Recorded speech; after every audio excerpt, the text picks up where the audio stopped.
All right, what's going on, everybody? This is I guess you could say, a special edition live stream that's on my channel this evening. I haven't. It's been a while since I've done an evening live stream on my channel. Because usually I do them on Sunday afternoons. The anti NFL show. So this is very different. But I actually hinted towards this toward the end of my live stream yesterday that I was going to have a special guest. I didn't mention who it was, and I left it anonymous like that for a reason, because I wanted to make sure everything was still going to go through. But I did leave, once I had the confirmation, I did leave it as a post on my community tab of who I was going to have on here this evening. And I'm going to let them introduce themselves just in case some of you are not familiar with them, because I've actually mentioned him on my channel before, but this is my first time actually collabing with him on my channel. Hopefully it's not the last, and I'm almost sure it won't be. But Cerulean, I'm gonna let you go ahead and let the people know who you are and what you do. Well, greetings, esteemed family.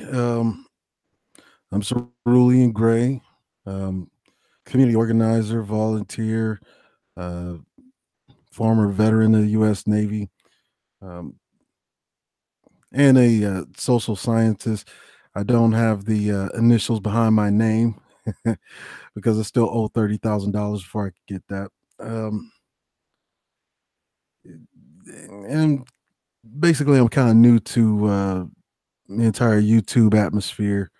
One of the newer YouTubers.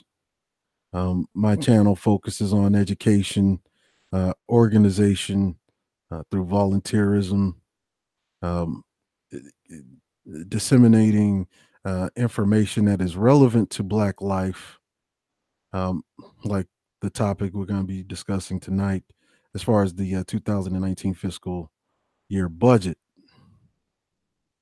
Yeah, like I actually met Cerulean through Angry Man through the Discord. I guess you could say the Discord, or through his channel as a whole. And I said, this man right here really knows his stuff. And I was like, whenever I sit there and listen to him speak about anything, it's like I'm a sponge, and I'm just like literally trying to absorb everything that he puts out there. And even then I still have to come back with more questions. And I'm gonna tell y'all, by the end of this live stream, y'all gonna be blown away by this information. It's a reason why I wanted to keep this separate from my regular live stream, because one, my live stream yesterday had to be short because I had to end up going to work, and I knew I couldn't cover everything in this one setting. So I said, let me go ahead and do a separate one and collab with Cerulean, because I know that this was his level of expertise. So you're probably going to hear more of him talking than myself tonight. Of course, I'm going to interject where I feel I need to on certain parts of what we're going to discuss. But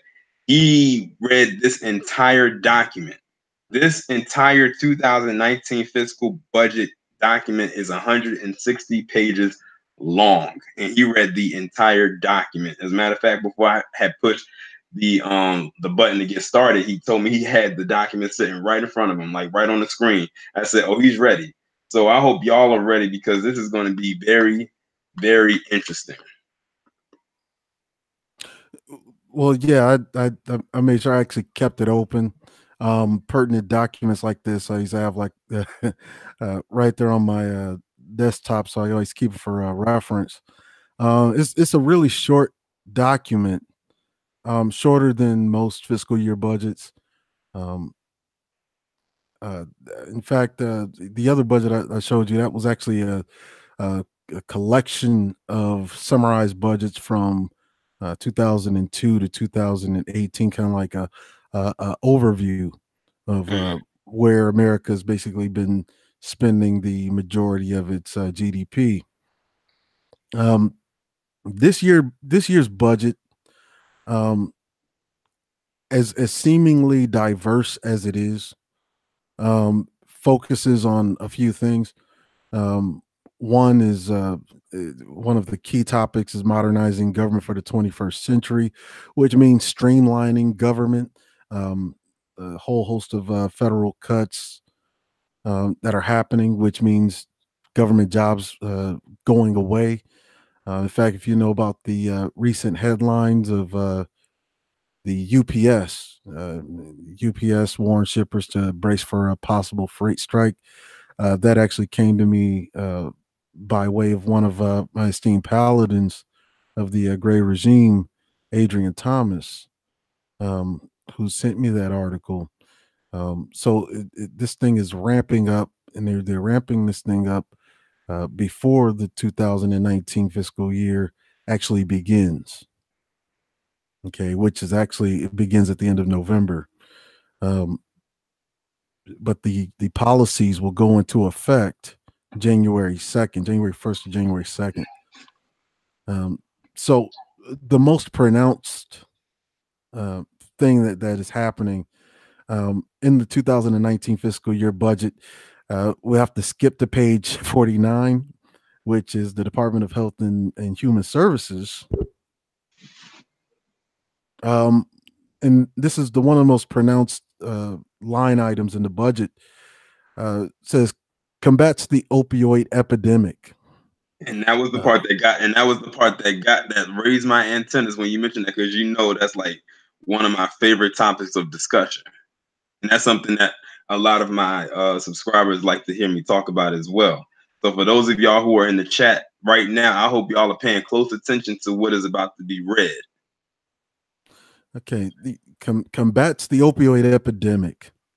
The budget significantly strengthens efforts to combat the opioid epidemic by including $5 billion in new resources over the next 5 years, which is significant. Approximately 64,000 people died in 2016 as a result of drug overdoses, the largest increase in drug deaths ever recorded in a single year in the United States. That includes this so-called phenomena of black on black violence. This includes the so-called phenomena of drunken drivers. This includes the phenomena of gun violence. More people died of opioid epidemic, uh, actually by more than 5 times the number of deaths within the last 3 years in the United States, happening in a single year over the year of 2016, with 64,000. Um, Deaths from drug overdoses have almost been doubled in the last 10 years. And a drug overdose is a leading cause of unintentional injuries or deaths for Americans under the age of 50. They're saying Americans under the age of 50, but it really, they're really saying white people. Of course, Um, a major driver of this crisis in opioids is a class of drugs that includes both legal and illicit drugs, such as a certain prescription painkillers, heroin, and synthetic opioids such as fentanyl. The budget builds up upon the administration's continued efforts. In 2017, the administration declared a nationwide public health emergency and provided nearly $500 million to the states to prevent and treat opioid abuse and addiction. In addition, the 2018 budget requested another $500 million. The budget requests $1 billion in new resources for 2019 and a total of $5 billion over the next 5 years to combat the opioid epidemic by preventing abuse and helping those who are addicted currently get access to overdose reversal drugs, treatment, and recovery support services. So, this is $5 billion in new facilities to pay the payrolls for doctors, to pay the payroll for counselors, nurses, CNAs, and what have you. So this is $5 billion, which includes a payroll for people who are going to manage this program and facilities, brand new facilities They're not taking any old facilities and revamping them or renovating them or any of that. These are $5 billion in new facilities and people. And not only that, but to train new counselors, which is also part of that. Um, Now, you know that fentanyl and the opioid epidemic disproportionately affects basically whites. More whites have overdosed on fentanyl than died as far as black people over the entire course of the crack epidemic. In fact, the number of fatalities as a result of the opioid crisis just within the last couple of years, just in 2016 alone, is higher. Get this number by more than 15 times the number of fatalities as a result of the crack epidemic. And so, what they're doing right now is they're trying to clean up. They're trying to clean up the basically the opioid junkies. And I actually mentioned this Friday night on our esteemed brethren Antonio Moore on his show. I basically mentioned that I had a projection that there is likely going to be for the 2020 fiscal year budget. There's going to be a federal jobs guarantee, which are mostly going to go to white males. Um, and that's interesting because we'll go back to let's talk about the modernizing government for the 20th century on page 7. Um, it says where we are, federal context, when America's founders established the Constitution, he laid out a clear mission, blah blah blah blah blah. Uh, for from providing for the common defense to securing the blessings of liberty. To this day, the business of government remains to serve the American people, which is a bunch of bullshit, as we know, by meeting their expectations in the foundational mission areas. Um, Now, there's a question that says how we got here, the root cause and challenges of effects. Many federal government challenges and shortcomings arise from practices designed in the past and trends that can no longer be sustained. Major root cause challenges facing the federal government include accumulated regulatory burden, structural issues, decision making processes, leadership and culture, capabilities and competencies. Um, Now they've known this for a while, but there's another question that says where we're headed, a multi-generational vision for reform, and I want you to keep that in mind. Multi-generational vision for reform. So this is the way when I talk about what black people need to be doing is how we need to take a multi-generational mission based approach, right? This is how white people plan. This is how the world plans when it comes to government. They always plan generations ahead. That's one of the line items. It says the vision for reform must be multi-generational, enabling the federal government to continue adapting to changes needed over time. The administration cannot pursue short-term fixes only to see government quickly become once again outdated. Deep stated transformation takes time and will not happen in 1 or 2 years. In March, the administration will announce the president's management agenda, which will set forth a long term vision for an effective government that works on behalf of the American people. Supposedly, we'll put an asterisk next to that. The mission is the American people count on the federal government every day, from national security to infrastructure to food and water supply. The public servants must be accountable for mission driven results and have the necessary tools to deliver. In service, federal customers range from small businesses seeking loans to families receiving disaster support to veterans owed proper benefits and medical care.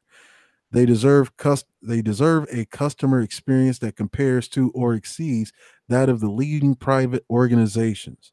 Um, Modern information and technology will function as the backbone. Modern information and technology will function as the backbone of how government serves the public in ways that meet their expectations and keep sensitive data and systems secure. Now, Understand when they say modern information and technology, they are talking about automation.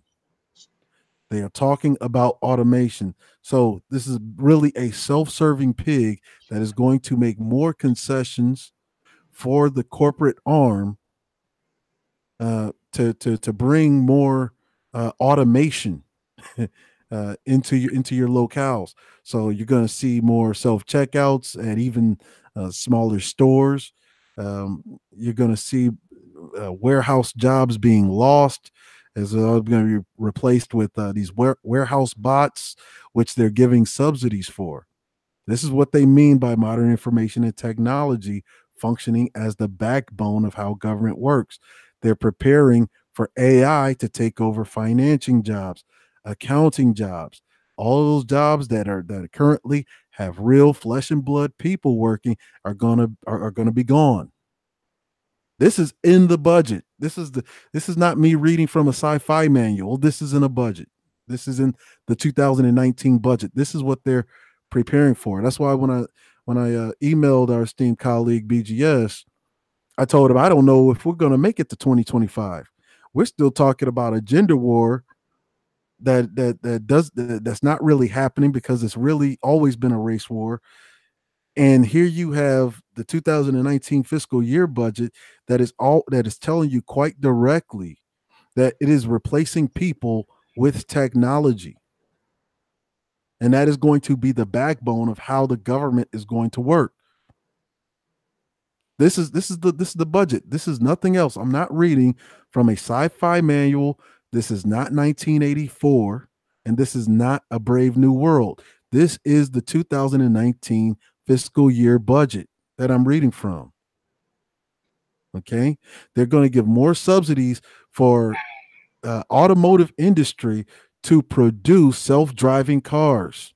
This is what they're talking about. This is on page 12 of the budget. Okay, that's on page 12.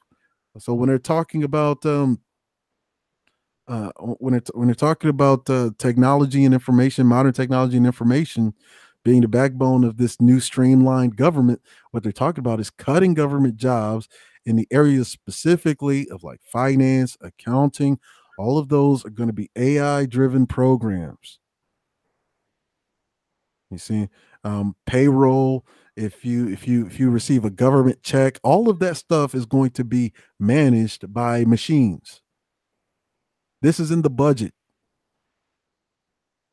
So, in the name of this is modernizing government for the 21st century. That is page 11. Page 12, it tells you exactly how they're going to do that. Um, One of the line items, a modern workforce will enable senior leaders and frontline managers to align staff skills with evolving mission needs.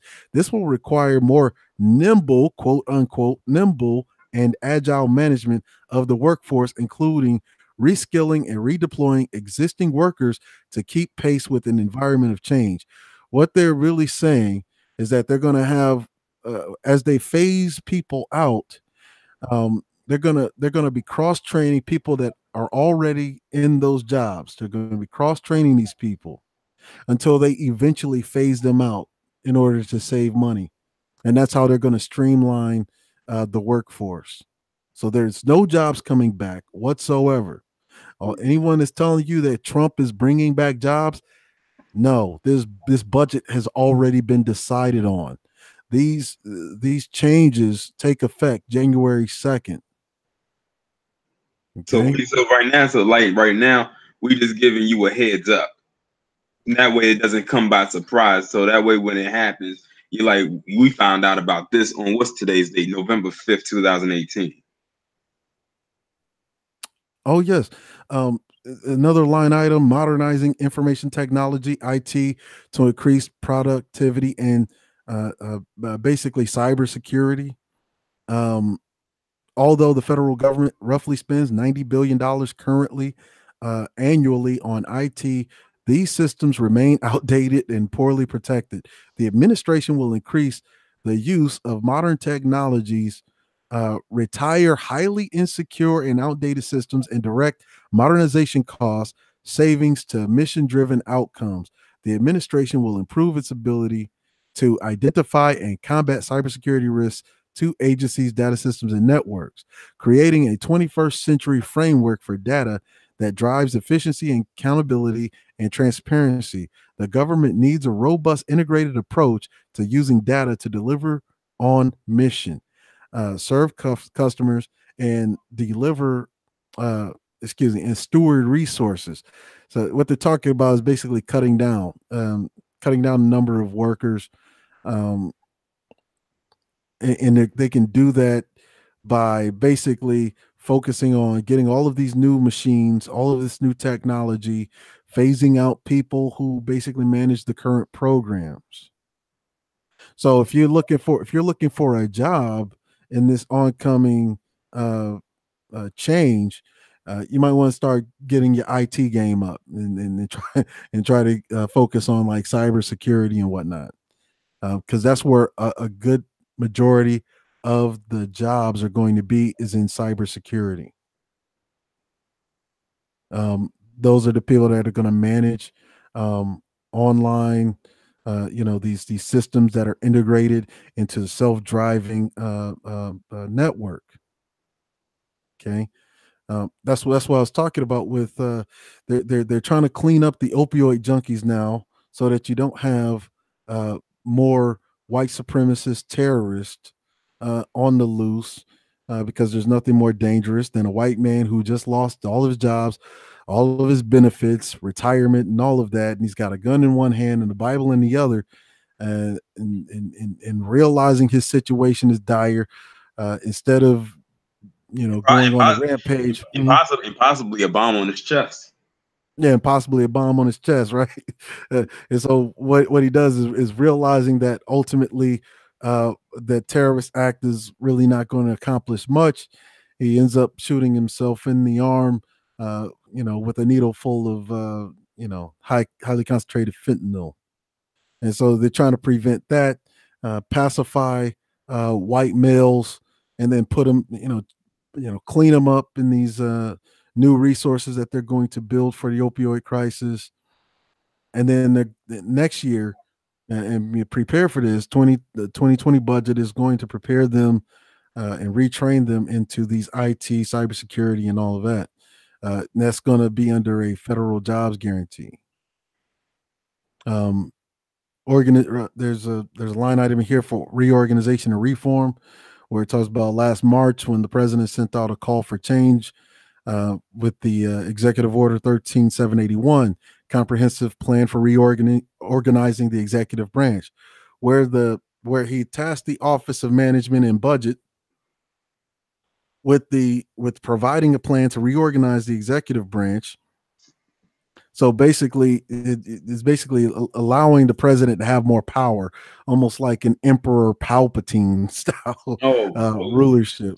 They try to do this with Obama, right? They try to say Obama was like Emperor Palpatine, but no, Trump is the Emperor Palpatine right now. And with this, he is really securing his reelection for presidency. Okay, with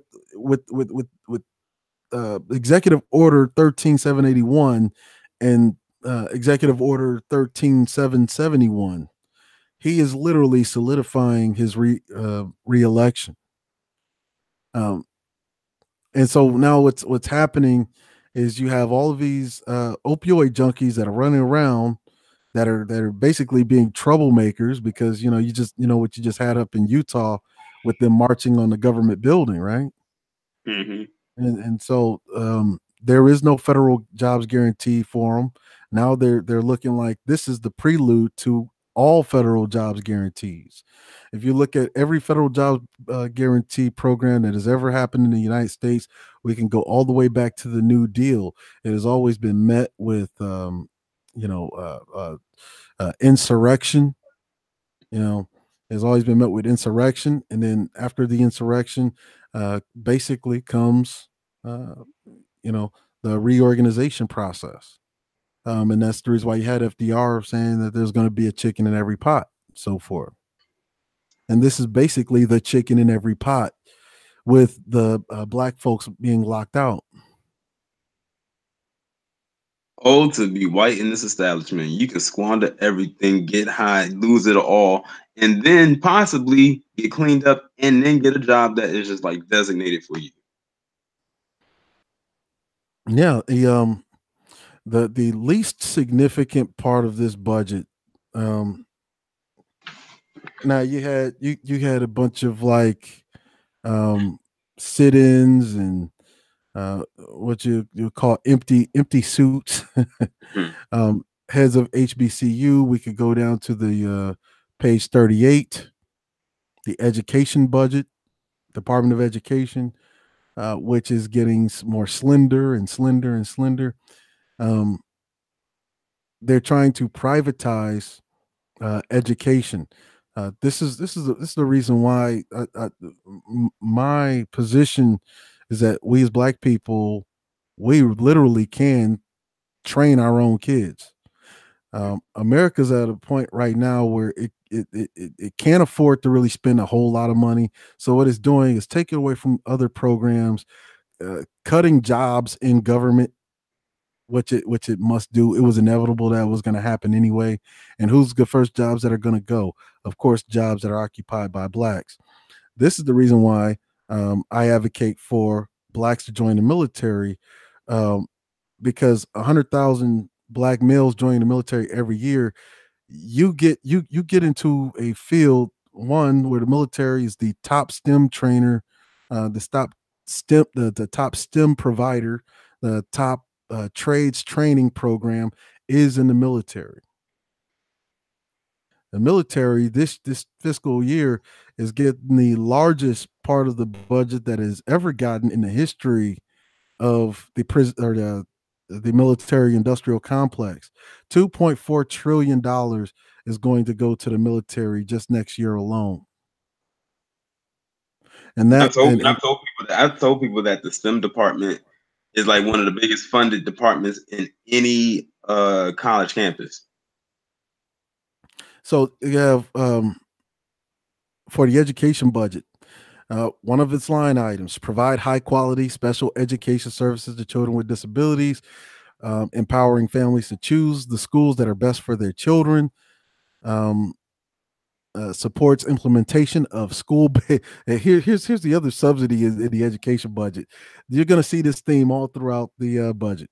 Supports implementation of school-based opioid abuse prevention strategies. Here we go. Uh, That's actually a part of the budget. That's a common theme throughout this budget. and it's funny you It- mentioned that too because like I had just did a video on my channel talking about how they are going to put Narcan in libraries and YMCA's across the establishment, a place that has kids frequent every day. oh yeah. And like Uh, they are literally trying to save people that are literally hanging on by a thread. I want you to check this out, right? So, the opioid crisis has devastated families across the United States and strained the capacity of schools and affected communities to meet the academic and mental health needs of their students.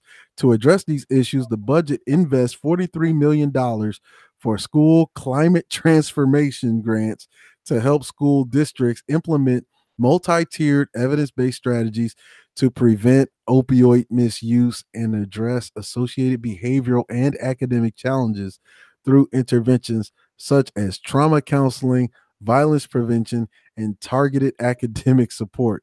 This funding would also support technical assistance centers that develop and provide opioid abuse preventions and treatment resources that would be publicly available to all schools and institutions of higher education. Now, when we go back to the opioid, combating the opioid and the DHHR part of the budget.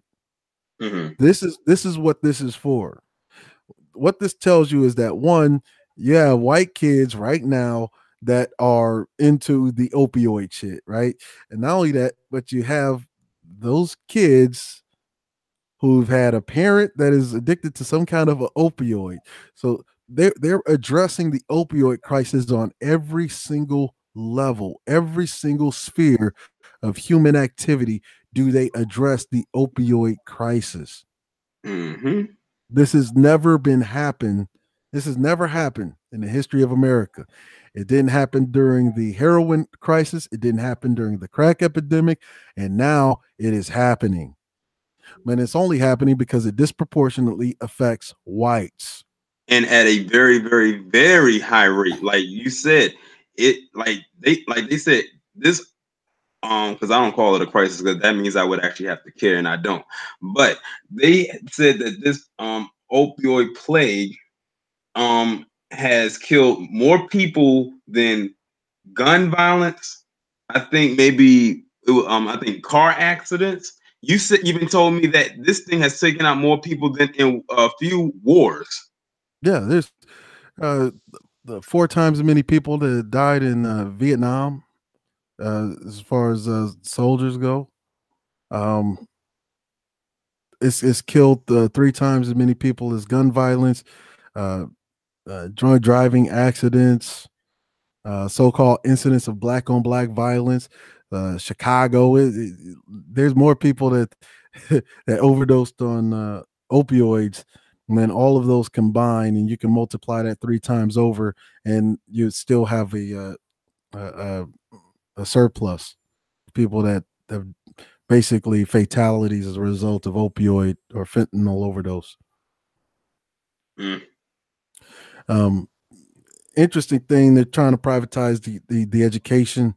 So right now, black folk, like, this is the time for us to get into charter schools because they're Or homeschooling.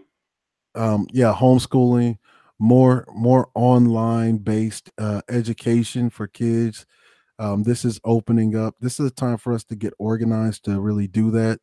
One of the ways you could do that, look, if you have extra space, stay in your home. It doesn't even have to be a school per se. You can have it community based, where you have say online school, and you have all of the kids around in your neighborhood. If you got extra space, like here soon, I'm actually going to be transforming my theater room into a classroom. Um, for my great nephews and my nephews and nieces' kids, I'm actually going to be transforming my theater room into a classroom. And so this is the time for us to take advantage of these things. This is about taking control of the manufacturing process. This is the one silver lining, really, in this entire budget, is that you actually are going to have more freedom with the education of your children. The budget invests $1.1 billion in school choice programs, which actually makes a subsidy for those who choose online education. Uh, Flipboard classes online, those type of things. So it invests $1.1 billion in school choice programs to expand the range of high quality public and private school options for students, putting more decision making power in the hands of parents and families. This investment serves as a down payment toward achieving the so-called president's goal of an annual federal investment of $20 billion. So this is the most money the government has actually put into education in any period of time in history. Okay. This is more money that has ever been put into education in any period of time in history. I want you to remember that. Ever since the American public schools uh, have been desegregated, they have been basically defunded. And this has been happening for the last 60 years since they were desegregated. Since Title IX, which is the rapid defunding of public education, which is why most of your public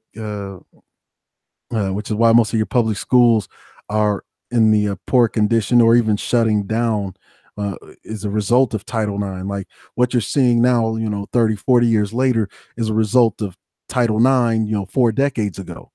And so now this is actually revitalizing of education, which basically puts the power back into the hands of the parents. $20 billion is more money than they have put into education in the last 4 decades. And this is for a total of an estimated $100 billion.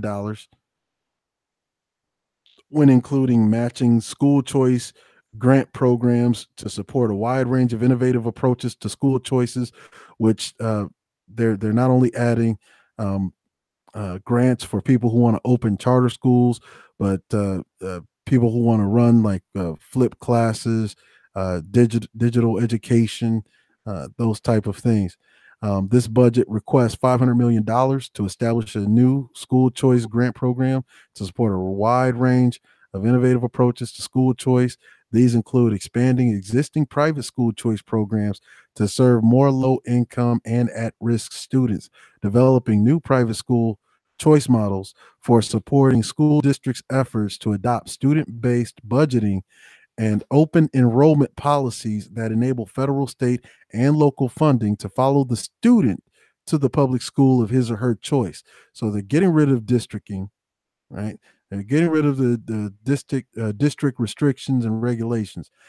This is coming down the pike. In addition, states and districts would request $500 million to fund the opening, expansion, and replication of high quality public charter schools and financing of charter school facilities.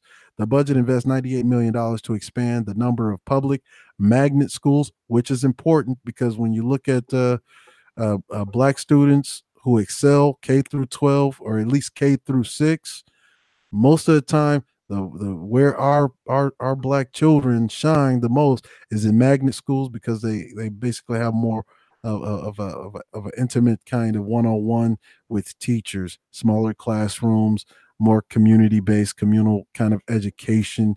Kids sit in a circle, right? um, which offers specialized curricula and instructional programming. In addition, the Tax Cut and Jobs Act expands school choice by enabling families to use 529 savings plans to pay for private school tuition and homeschooling costs. Okay, so it's the first time in the history of America where you've had this much money being put into education, and it's also the first time in the history of America where you've actually had it to where you can actually choose between homeschooling, digital schooling, or sending your school to whatever school that they want on government subsidy. So that is the one silver lining about that entire budget. And the only one. Yeah, it's the only. It's really the only. The only one. Yeah, everything else is pretty bleak because I could go down to the Department of Labor. Talking about the Department of Labor uh, developing a plan to reorganize and consolidate the nation's workforce development programs. So, in other words, if you want a job, you know, you have to go through a workforce center that is basically um, validated by the federal government. The federal government has more than 40 workforce development programs spread across 14 agencies, um, with a total annual cost of approximately $17 billion. Despite changes in the recent reauthorization of the Workforce Innovation and Opportunity Act, the system remains fragmented at the federal level, perpetuating unnecessary bureaucracy and and complicating state and local efforts to meet the comprehensive needs of Americans seeking workforce related services. The secretaries of labor and education who administer most of the programs are working a comprehensive plan to consolidate and reorganize federal workforce development programs to ensure that American workers receive the highest quality services possible and prepared to fill the high growth jobs of today and tomorrow. The plan will be released as part of spring 2018 government reorganization package, and what that entails is that the workforce of tomorrow is going to basically employ most people that are skilled in like IT, and so the government's trying to ramp up this thing where they train all these people for the tech revolution, right? So um, most people are used to labor, service, or some of that level. Right now, we have a very low percentage of the population that are skilled in IT development, app development, um, programming, and cybersecurity. They're actually ramping up that they're actually going to be ramping up that number. And so, but there's going to still be a lot of people that are going to be lost out on jobs because, again, the jobs aren't coming back, and the ones that they need now are not the ones that they currently have, which is why they're doing a complete overhaul of that program.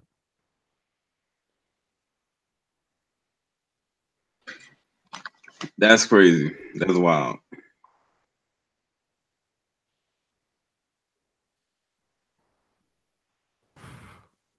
So, is there any other questions?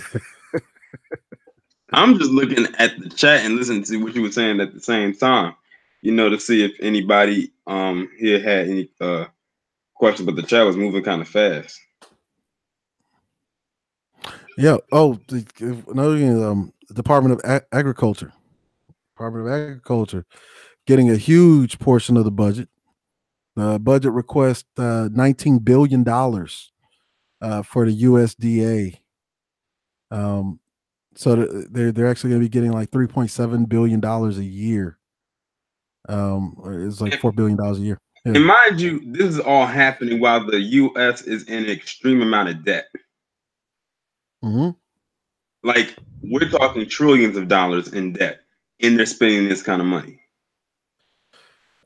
Yeah, yeah. So they're trying to ramp up uh, alternative alternative agriculture, right? Like they are going to make grants available uh, to people that want to like grow their own food. Um, so if you want to have a collective, you want to have like a cooperative. Mm-hmm. They're actually making grants available for you to actually do that. Um, the problem is that right now, about 80% of all of these grants are actually denied.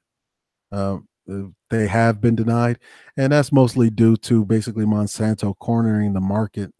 Mm-hmm. Um, but it says USDA works to expand agricultural productivity and rural prosperity through the development of innovative practices and research by improving access to technology and by providing financing needed to help grow job prospects, raise income levels, and improve housing, utilities, and community infrastructure in rural America. So they're trying to bring back the co-op kind of thing, where a co-op work where everybody kind of like profit shares. Yeah. Everyone that's involved in the co-op, they basically get a share of the profits from that co-op. And so America actually, by giving all of these uh, grants and federal money, public money, taxpayer money to corporations like Monsanto, right? Um, which they really been given a lot. I mean, Monsanto's getting $30 billion here, $50 billion here, in 1 year. Hell, Barack Obama gave like $27 billion to Monsanto. Okay, um, this they're actually opening up the grant program because they want more um, the people within general population, not really like big corporations. They want people to get involved with agriculture because there's always a shortage in agriculture, and that's wholly been due to privatization of agriculture. And now they're trying to deprivatize it by making these grants available to the public, people who are interested in agriculture. Mm. So America realized that it fucked up by uh, privatizing every damn thing, and now they're trying to roll back the clocks, so to speak. Yep, Okay. BGS actually wrote it in the chat. That's right, worker co-ops and the fourth industrial revolution. And I mean, this is what this is all about. Okay. It's somebody in the chat. Nicole Johnson. They've been leaving this comment for like throughout the entire chat, and they must really want me to speak on this. And I know what she's talking about. There's this woman. Her name is Abigail Disney. The last name speaks for itself. And she is an heiress to the Disney empire. and she basically did this video where she was explaining where the 1% gets this money from, because she gets like this money like every single year, and you probably know what I'm talking about, like the money that they receive, like the top 1% elite get every year. But she was saying how she doesn't need that money. Clearly she wouldn't need that money, because Disney is like a conglomerate, and basically telling them where that money is actually going. But she's basically saying that she doesn't need it, but they give it to her anyway. It is money that they don't need. It's money that could actually be given to people who actually need it. But that's not so surprising. It's nothing new. Well, yeah. As a matter of fact, Nick Hanauer, who is an American venture capitalist, he actually talks about this at length, in which corporations use taxpayer money uh, to basically create, sustain, and expand their corporations. And then in return, what happens is they speculate on the cost of goods, services, and labor. And the way they do that is because it's a capitalist, it's kind of the capitalist marker, right? To always go for the lowest possible production cost, which means you need the lowest possible worker. Mm-hmm. They use taxpayer money to build the corporation, pay people low wages. Uh, the wages are so low that people still qualify for state assistance.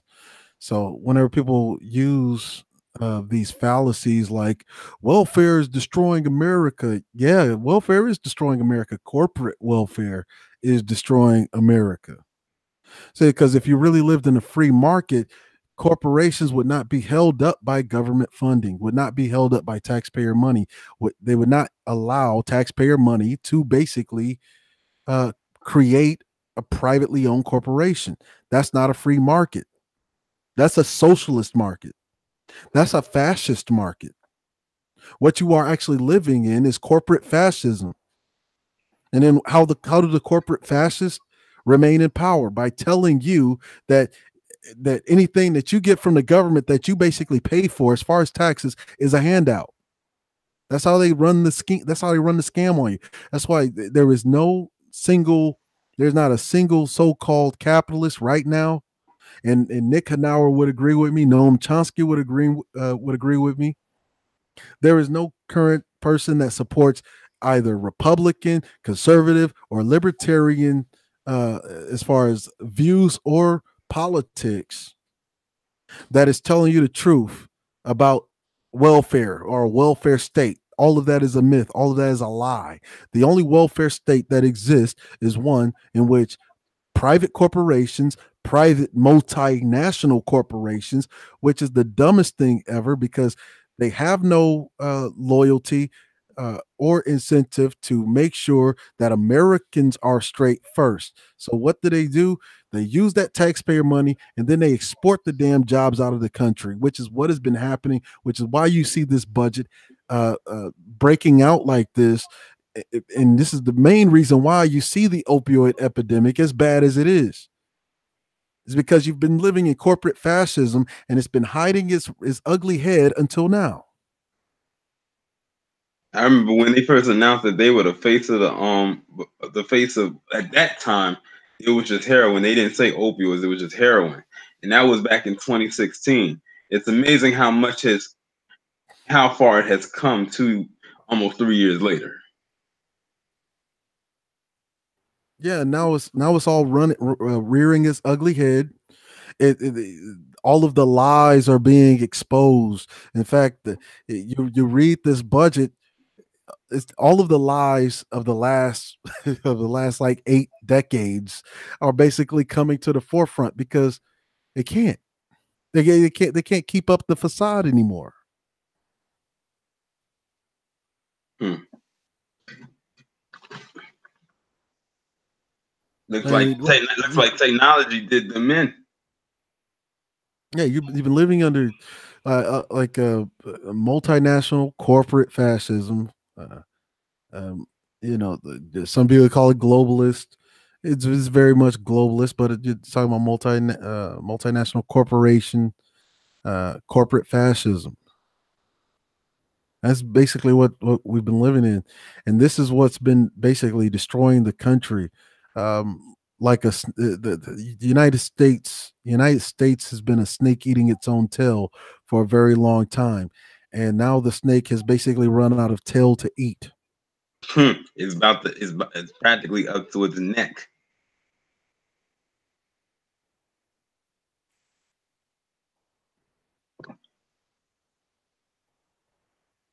The least significant part of this budget is in the Department of Education, and that's for the HBCUs. HBCUs over the next 5 years is going to get $1.1 billion. It's like $1.2 billion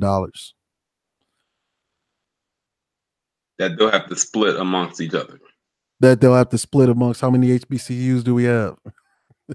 Mm, it's not many compared to PWIs.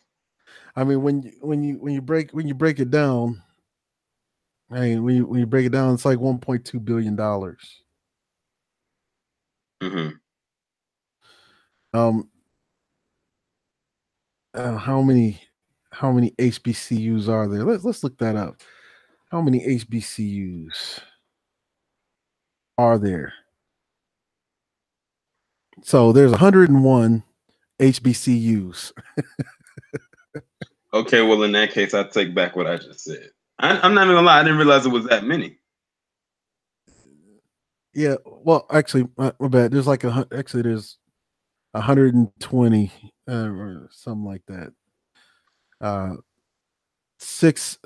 121 HBCUs. Six of them are private. Uh, see, six of them are private, and I think mine is the one I went to was one of the six that was private. yeah, there's six of them that are private. There's like another 14 of them that are basically held up, uh, are basically owned by the government. The other ones are, the longer running HBCUs, um, like Howard, Grambling, and all that. Hmm. Um, they have to share like $1.2 billion. They gonna be getting it's gonna be a small slice of the pie per Yeah, per actually, Code school. Ref sees Code Ref actually put it in the chat. 115 public black HBCUs and six private that all got to share like $1.2 billion. Yeah, they gonna be fighting over that money. Yeah, and they're requesting another like $2.4 billion over the next like 5 years. So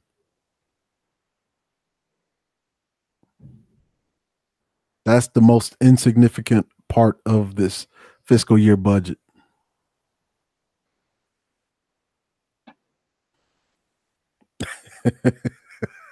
Ironically, it would be the part about education. Yeah, yeah. So really, where our strong suit, um, as far as education goes, uh, get involved. The flip classrooms. Get involved with the, digital education. Don't be afraid of digital education. They're actually going to they're what by what this is saying, they're going to completely phase out public education. The only schools that are going to be charter, going to be private, are going to be some kind of flip classroom, or there's going to be some kind of online school. I see Cole Ref had said something in the chat. He said Howard is public, but it gets decent private endowments. And I think the reason why that is because a lot of notable people went to Howard. So you got to think a lot of celebrities who are millionaires now donate to that school. That's why Howard has become what you can say. Howard is like the Harvard of HBCUs. As far as when people mention HBCUs, Howard is like always at the top of that list. It is mainly because of the people who went there, the prominent people who went there. Like I Yeah, said, as a matter of fact, a lot of notable figures went to Howard, came out of Howard. yeah, as a matter of fact, I'll actually read what it says about HBCUs. Um, improves grant making and maintains support for minority serving institutions and historically black colleges and universities. I shit you not, that racially insensitive term is actually in there. The budget maintains important investments to support improvements in academic quality, institutional management, and capacity, infrastructure, and student support services for MSIs and HBCUs.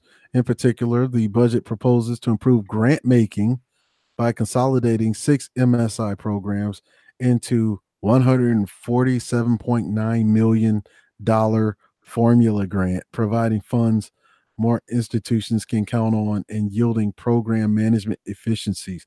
The budget continues to recognize the extraordinary contributions of HBCUs and request more than $642 million to support HBCU focused programs that strengthen their capacity to provide the highest quality education. Um, Now there's another $550 million state formula grant for HBCUs. When you add up the 642 million, which is the initial payment into the program, the 550 million ends up coming out to 1.2 billion dollars in total support for HBCUs. That's a lot of money. But when they got to Yeah. split it up like that, when you got to split it up like that, it's really not going to be that much. Well, when you break it down and when you break it down by HBCU to HBCU, 1.2 billion divided by 100 is what? Not much. I mean, 1/10 of that, right? 1/10 of that is 100 million,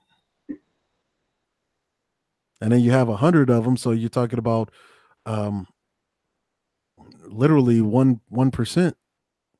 So you look at it, each HBCU gets what, like 10 million. That's not a lot. Because then once they get each school gets theirs, then they got to split it up between the departments. And they got 10, 10, And we 10 already million. know, and we already know STEM is going to get the most of the money. Yeah, in fact, that's one of the things that they're working on. That's why the Army, um, the U.S. military, is getting $2.4 trillion, biggest in history, biggest portion of GDP in history. Okay, $2.4 trillion, and 1 trillion of that is going just to the Army. Why? Because the Army is going to be the world leader in basically STEM, is going to be America's leader in STEM.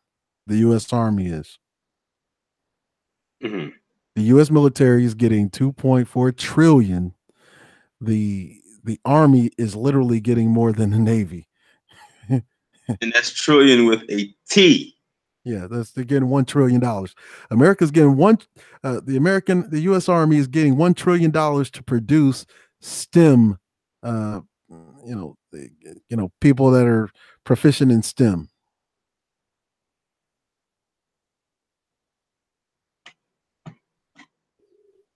Now y'all see why I wanted to have this discussion tonight. I told you it's a lot. Which I thought that was you know uh as you know, the mental illness treatment, all of that is going to be going away. They're basically um they're saying improving, one of the line items is improving treatment for serious mental illness. They're taking away focus. I don't really know what the how they classify what is a serious mental illness versus what's a not so serious mental illness, because I was Basically, always from I the can clarify that up right there. Basically, anytime a white person does something crazy, did you know they get labeled that mentally ill real fast? Of course, it's still very broad because they'll never break down what the mental illness actually is because yeah they don't, because there isn't one there. Yeah, that's true. So I don't know what there. It's ambiguous as how they described serious mental illness, but it looks like he's Trump has basically cut all of the programs for treating mental illness to focus on only serious mental illnesses. And I'm going to put a quotes. I'm going to put that in quotations and an asterisk next to it because that's ambiguous.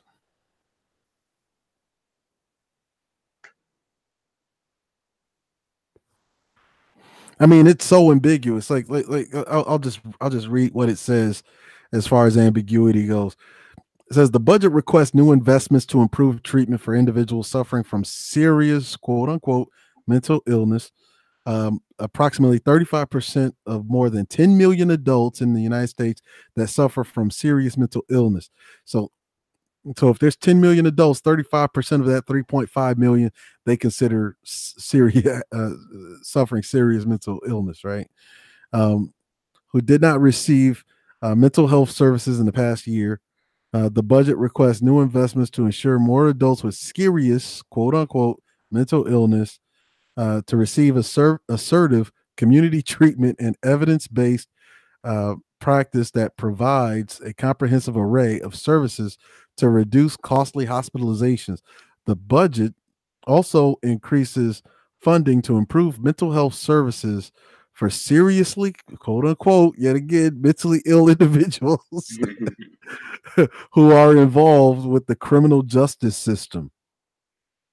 The budget maintains funding for the Community Mental Health Services Block Grant, which requires states to support services for first episode psychosis, which is vitally important to ensuring that individuals with serious this it's like they're using serious mental illness like a dog whistle in that entire line item. Mm-hmm. Um, and so when you talk about psychosis, like literally, and because the theme of the entire budget is focused on combating the opioid epidemic, my guess is they're looking at if they're white, if they're homeless, and if they're opioid addicted. That's what I'm guessing the serious mental illness is all about. I That's why would, they, I they would not be surprised in the least bit if they try to claim that them being on them opioids would be a mental illness. They would be slick enough to pull something like that.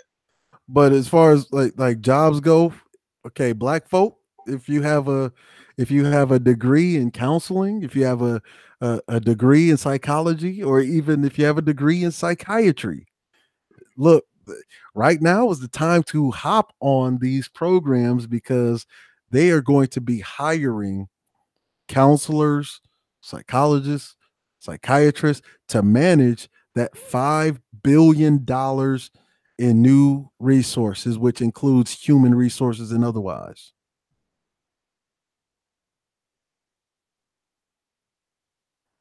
Hmm. Behavioral, Will 33, behavioral science. Got a degree in behavioral sciences? Yes. You're going to be, if you have a degree in that, you're going to be a part of those resources that they're going to be looking for to combat this opioid epidemic. In fact, I actually suggest if you're in college right now, you better switch all of your majors and your minors into some kind of behavioral science, psychology, psychiatry kind of degree. Jump into that. You want to be able to monopolize that entire field. So that entire $5 billion budget of new resources ends up going to you. You end up becoming the managers for these white opioid you know crackheads. Imagine that.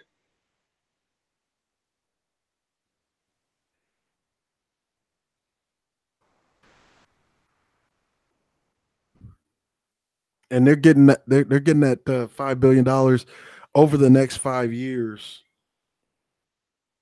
That's just in resources. Again, another $5 billion in human resources, which is what the DHHR is about hiring. They're getting rid of another 100,000 civil service jobs. Um, especially those that have to do with finance.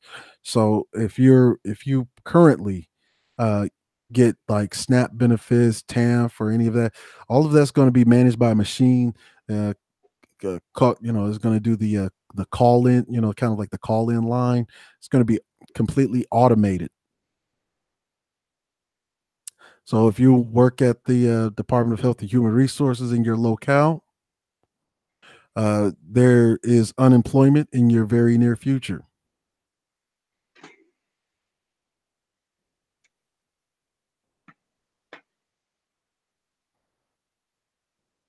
Now, $1 billion a year.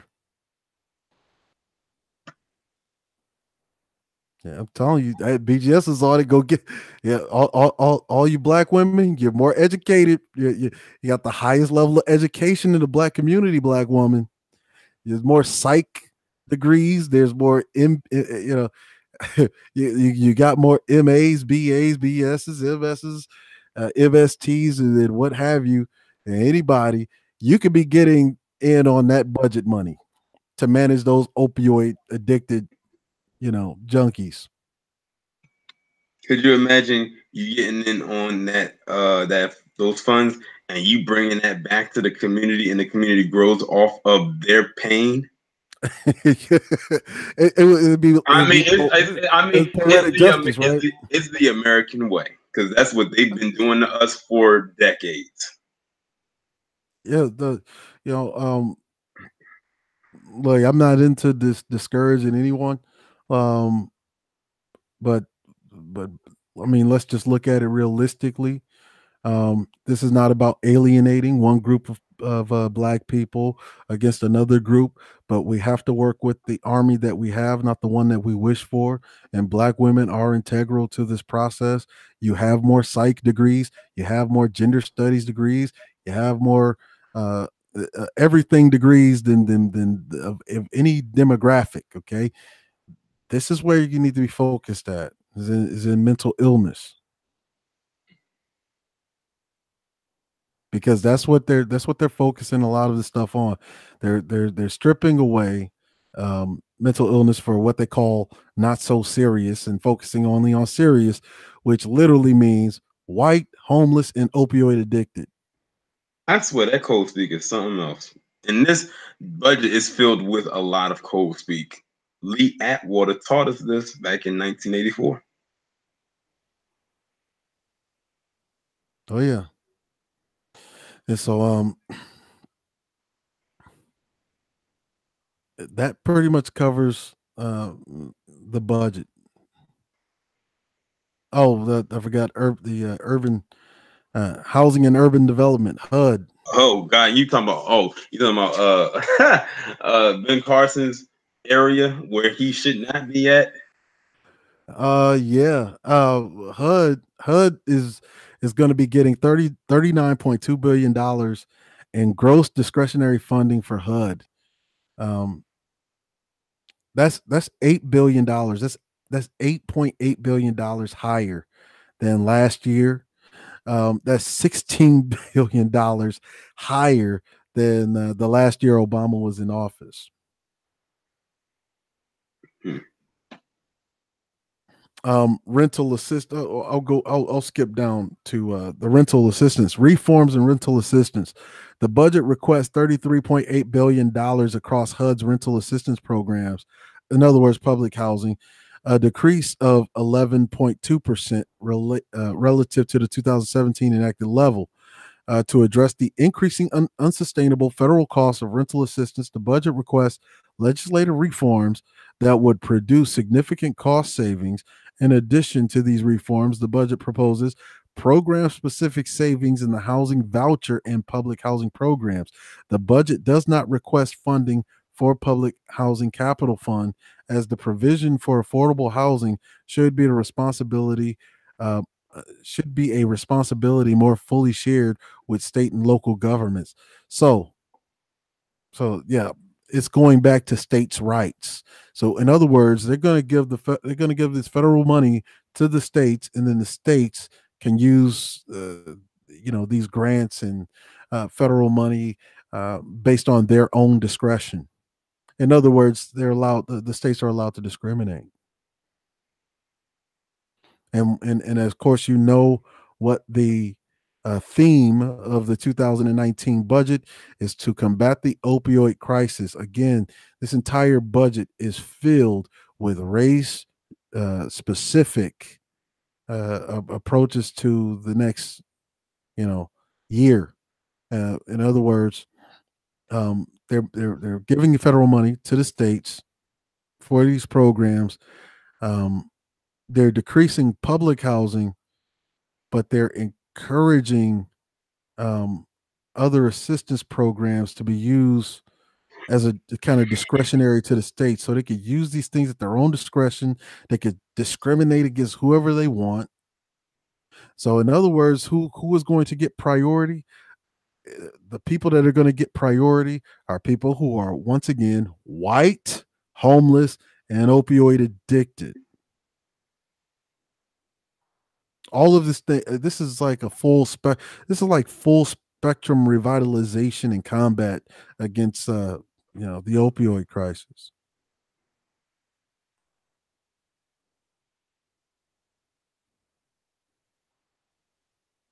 This is what you're seeing in this budget.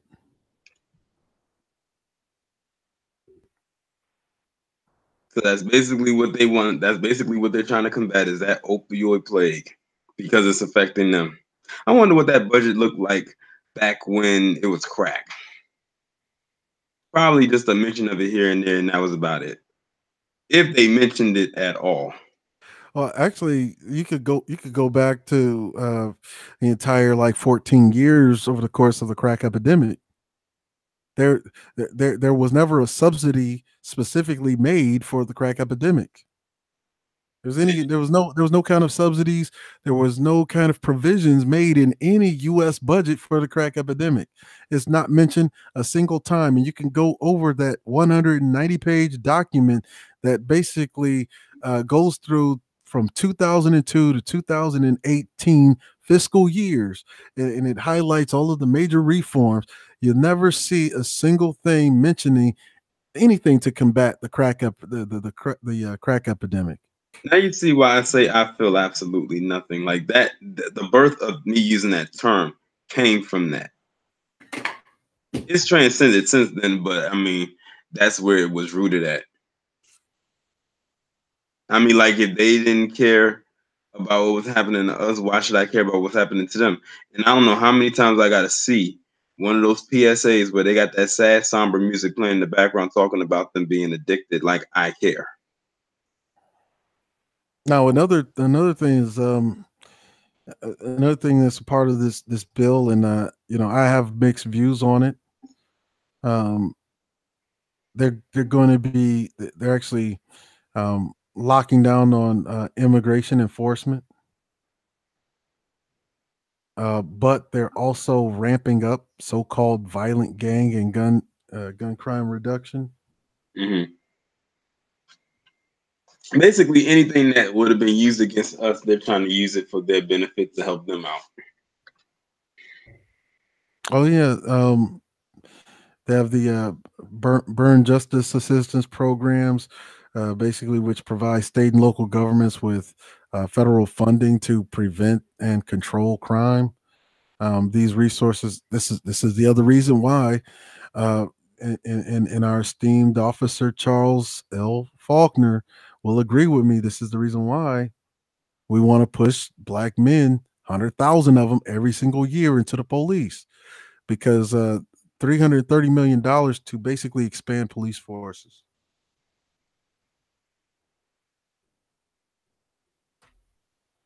So your power really isn't at voting. Okay, um, right now, when it comes to voting, what black people need to be doing right now is actually withholding the vote.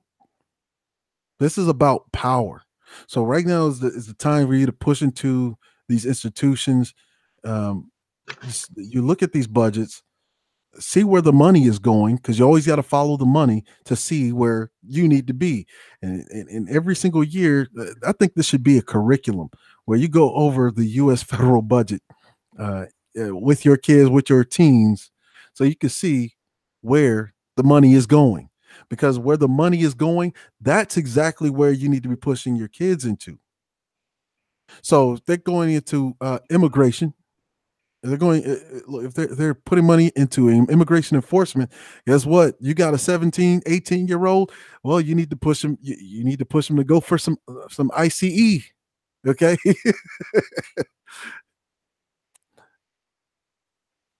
See, that's the reality.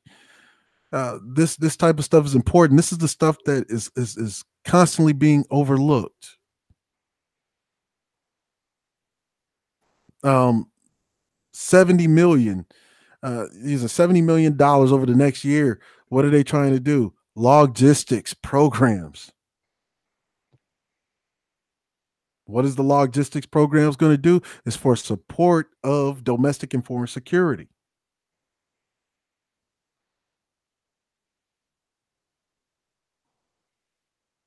And so if so this is what I'm saying. Like warfare is always multi-generational. It is not a thing that you do one year and then you dust your hands off. It is a multi-generational process. Okay. Uh, Look at these budgets, see where the money is going.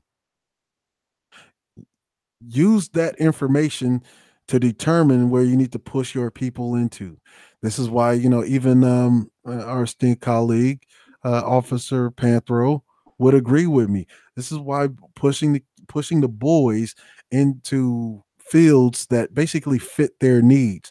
Men are already naturally predisposed to opposing environment. That's why I said the military, the police, the fire department, those are pertinent. Why? Because even in this bill, three of the places that are always going to be secure is going to be military, which is getting $2.4 trillion. U.S. Army is getting $1 trillion of that to provide STEM-based professionals. Okay. Police are getting $333 million a year, not over the course of any years, but that's just in 2019 alone to train new police officers. They're getting another 25 million just to train new ICE officers, immigration enforcement officers. $148 million to train logistics and support officers, especially those in transportation. Okay. That's what they do. This is how that works. So if you currently already have, say, a BA or MBA in logistics, guess where you need to be. You need to be on that program. That's why I sent our esteemed colleague. He joined us on the BGS panel one night, Christopher Klepper. That's why I sent them the information to the UN. UN's hiring logistics officers right now. I mean, don't get me wrong. It is a stringent it is a very stringent and strict kind of guidelines that they have for qualifying. Um, but you can get in there, and when you get in there, that's actually a six-figure job.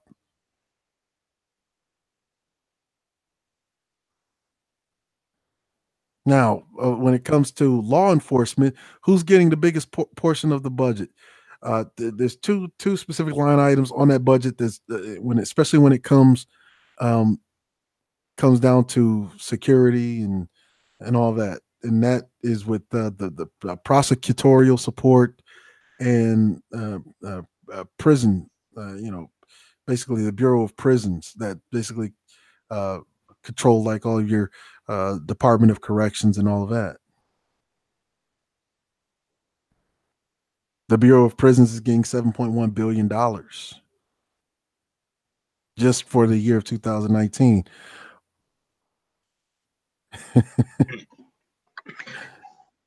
U.S. states attorneys, they're getting $2.1 billion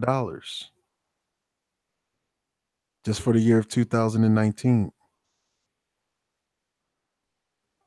After hearing all this, I'm just curious to see what that 2021 going to be looking like. Well, we know what the 2021-20, they've actually already been like hinting at it in the mainstream media. They've already been hinting at it in the mainstream media. How do we know? Because one of the talking points in the last year One of the major talking points in the last year was a federal jobs guarantee program. Remember when they hinted back in March uh, about bringing jobs back may not be good enough, that we need a federal jobs guarantee and all of that kind of rhetoric. They Yeah. mentioned that in March. You haven't heard any of that rhetoric since then.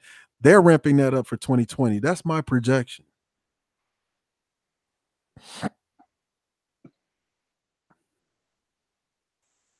That is my projection. And where are those jobs gonna go? They're trying to clean up the opioid junkie so that whenever they pass the federal jobs guarantee, who's going to be ready to take those jobs? My question I is, mm, my question is, how many of them do they think they can possibly clean up?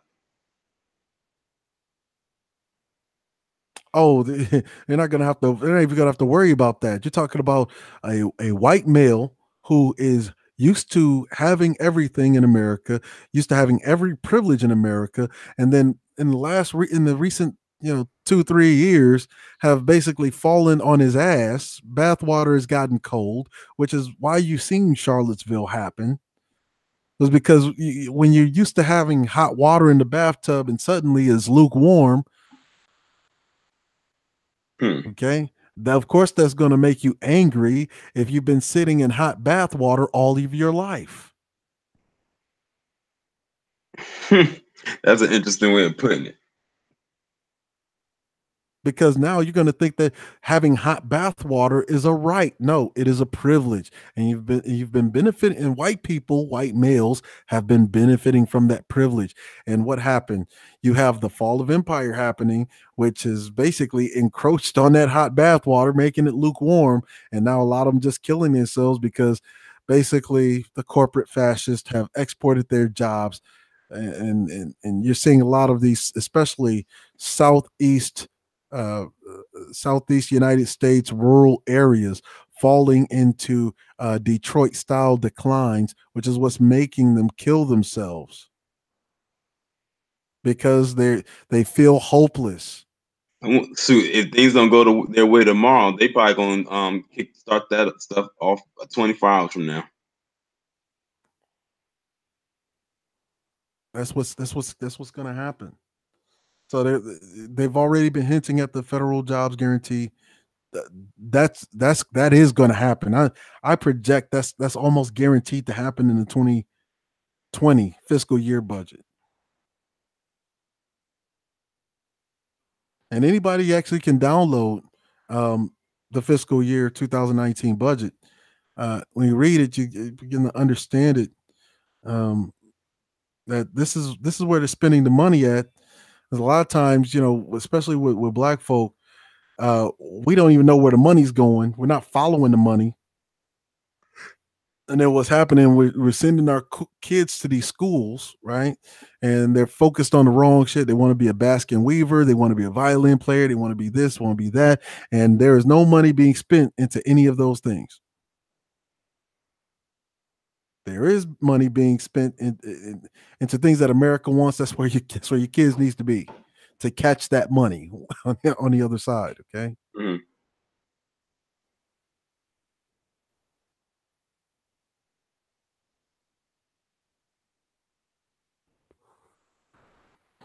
Any other questions? I'm trying to see. I think someone had mentioned something about minimum wage, you know, going up or constantly going up. Yes, yes, that's um, corporations. See, corporations are really they're really clever with playing the general public against itself.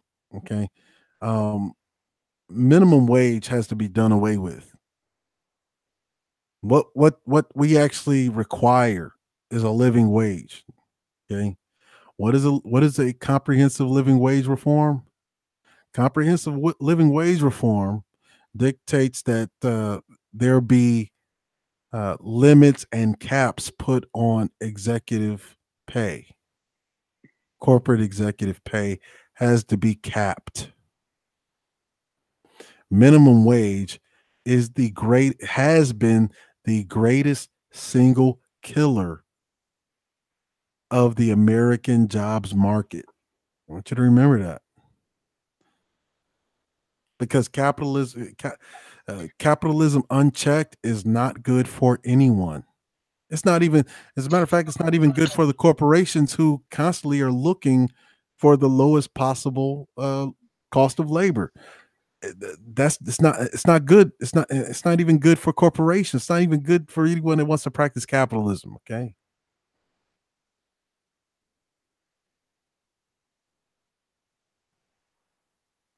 Now the thing is capitalism always looking for the lowest possible cost of labor? You're always paying these low labor wages, right? What happens is you're trying to sell things in a retail store that the people who you're paying minimum wage to can't even afford, which means a drop in sales, which means eventually the business uh, uh, basically declines. And the next thing you know, just like Walmart, you have 100 and something stores closing all across the United States because you've decided to cannibalize yourself with minimum wage, paying these workers lower than living wage cost.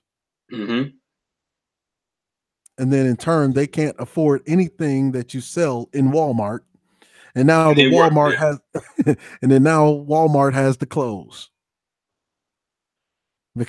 because of the loss of sales. It's hard as hell to keep a store as large as a Walmart open.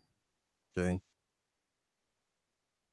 Living wage puts a cap on corporate executives, puts an earning cap on corporate executives, where it dictates that the top paid corporate executive cannot make more than 15 times the lowest paid worker at their corporation. Hmm. That's comprehensive. What that does is that ensures that there always be a wide, expansive tax base with jobs overflowing, so that you never really run out of jobs, right? You never really run out of jobs that way. In fact, you could do a living wage law right now, and you could actually have people living the average median income across the country working 20 hours a week. You can actually America actually do that right now. And how it actually needs to be enforced is, okay, if you don't want to do business, then you don't have to do business in America. Walmart doesn't want to cooperate. Okay, I'm sure that Lowe's would love to have your stores. You don't want to cooperate. I'm sure that Target would love to have your stores. Okay, you don't want to cooperate. I'm sure that Whole Foods. and I'm not a big fan of Whole Foods, but I'm sure that Whole Foods would love to have your stores. Yeah. if they don't want it, I'm very sure Amazon will want it because Amazon swallowed up Toys R Us and Whole Foods. Well, they got shares with with Whole Foods now, so they now got into the food delivery thing through Whole Foods. Yeah, we gotta get out of this thing where we tell black people to stay away from a lot of these government institutions. You cannot fight a system of white supremacy outside of the boundaries of white supremacy. Like literally, when you're on the outskirts, you're not a part of the governmental institution, so you don't know how they work, but they're constantly imposing upon you. Your back is against the wall. You don't have a country that you can run to whenever you get tired of America. And so the idea is, you look at the nine spheres of human activity, okay, and monopolize those spheres, those towers that I call them in the battlefield strategy video. If you can't destroy the tower, then you take the tower, monopolize the tower, become the dominant force within the tower, hold the doors open for troops that follow behind you, push into the management system, push into the management systems, and drive your competitive groups out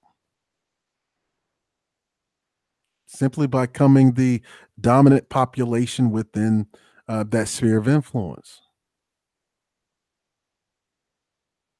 You know, whether it be politics, whether it be I mean, we'll start small. Local school board, The local school board. That way, whenever the Department of Education opens up its budget to give billion dollars, a black monopolized school board is going to get the majority of that state money, that state and federal money.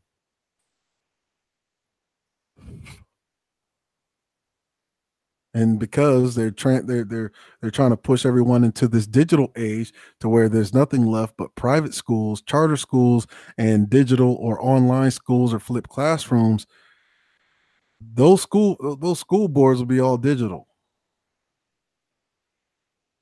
They're getting away, they're going to eventually do away with, K through 12 brick and mortars, Hmm. K through 12 public brick and mortars.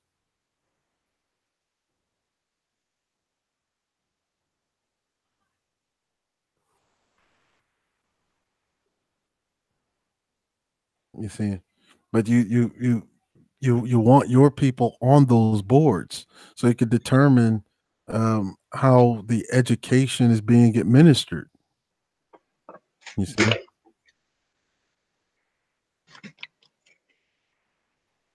I actually remember doing an article. I think it was a couple months ago, maybe it was last month, talking about there's an increase in homeschooling amongst Black people who, like in the hundreds of thousands. It's like it's increasing mainly because of the environment of the public schools and because of the lack of the proper education that they're getting. Because let's be real here, a lot of the stuff that they're teaching our kids is not facts. It's like it's a lot of fabrication. I'll say that. yeah, because they what they did was back in 2011. Back in 2011, there was this major push, and we can't blame anybody else but Obama for this. Open up the education budget to produce new books. New books filled with revisionist history, Yeah, like McGraw Hill. like McGraw Hill, I'll never telling you forget. that slaves were immigrants. Right. That's exactly what I was ready to say. Yeah, I remember when I saw that, and then they try to act like they would, like it was no problem with it. But let a Black person create a book fabricating stuff about the Holocaust. Oh, all hell would break loose.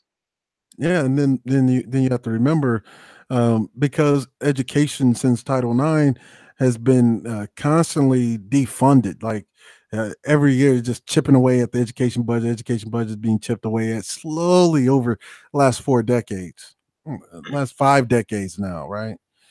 Um, you have that budget be taken away now. Your children really haven't been very well educated really since the 70s. Like the last great crop of students came on the heels of the boomer era, which is why like the boomers are actually more well educated than say the Gen Xers were, because we kind of had we came up in the time of shitty schools Hmm. because education had been defunded.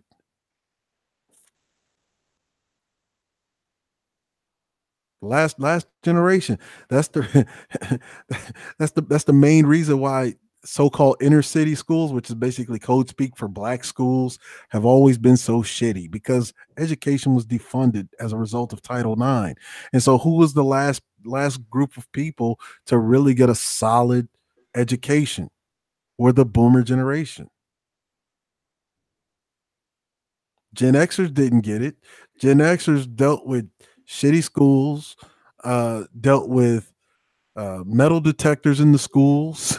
Hmm. If you had a metal The detector bars in on the your windows. bars on the windows, if you had bars on the windows and metal detectors in school, it's a sign that your school was a shitty school, because that they decided to put all of the money into crime prevention inside of the school than they did in the actual education. And meanwhile, you had stuff like Columbine happening, and they didn't have no metal detectors or bars on the window.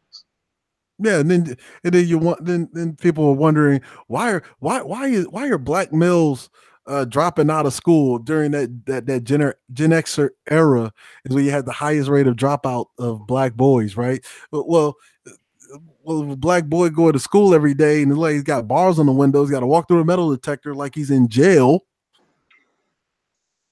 And thus What? the school to prison pipeline was born.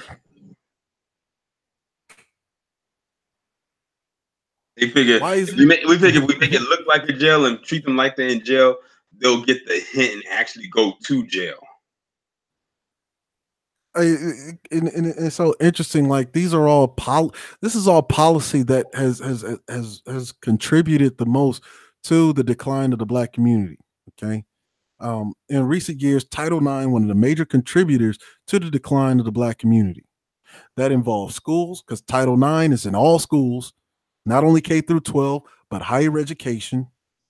During the Gen Xer generation is when all this shit was passed. And why is it that, okay, before 1965, you had stable homes, you had stable families, you had stable community, you had your men were more sexually disciplined, you had women who were more sexually reserved. Next thing you know, Title IX comes into play, degrades the value of education, which has always been a pillar of the black community. Academic excellence has always been a pillar of the black community. But when you defund education, which means all the various programs that were kept inside of the schools, from shop class for the boys, home economics for the girls, sports programs for the boys, and then you also had a different type of sports programs for the girls. You know, you had volleyball, you had soccer for the girls, kind of, that kept boys and girls active.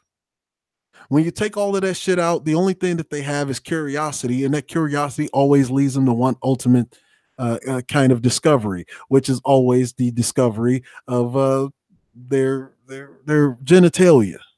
Mm-hmm. And the next thing you know, in comes in the late 70s, early 80s. Uh, you have the introduction of sex education. Sex education taught kids how to be sexually reckless by telling them that sex is fun, sex is all right, there's nothing wrong with sex as long as you use the condom. Sex education, understand, is something that should only be taught in the home, not in the damn school. You Right. do not you do not want your children going to school with some fucking weirdo telling them that it's okay to have sex as long as you use a condom, because all they're doing is teaching them how to be sexually irresponsible. Mm-hmm.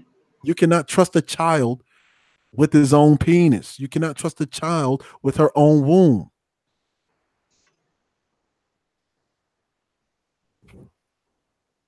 This is why with the new education budget coming down, this actually puts education in your hands.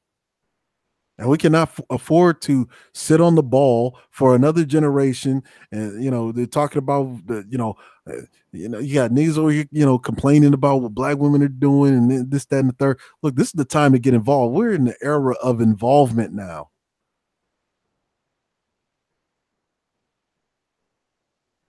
We're in the era of involvement. Cannot afford to sit on our asses another generation while shit continues to go all the way downhill. Mm-hmm.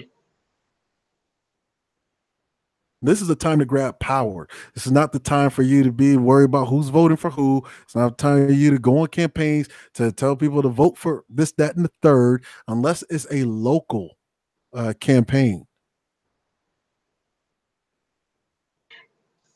Okay. Now you want you want to go out there and vote, and you want to go to the voting booth and get your little stickers, like how the kindergarten teacher would put a gold sticker on you back. I don't know how everyone's kindergarten went, when the You used teacher to would put put on a your hand. yeah, we'll put a little gold sticker on your shirt or on your head or something like that, right? If you didn't get the sticker, you got a stamp. And you got these goofballs walking around in MAGA hats talking about I voted.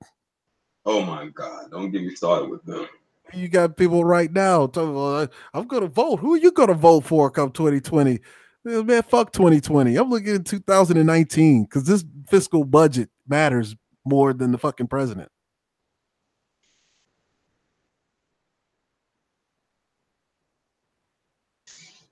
I told people, I said this budget is more scarier than this election. Y'all think this election is spooky? I said this budget is spookier. It's terrifying.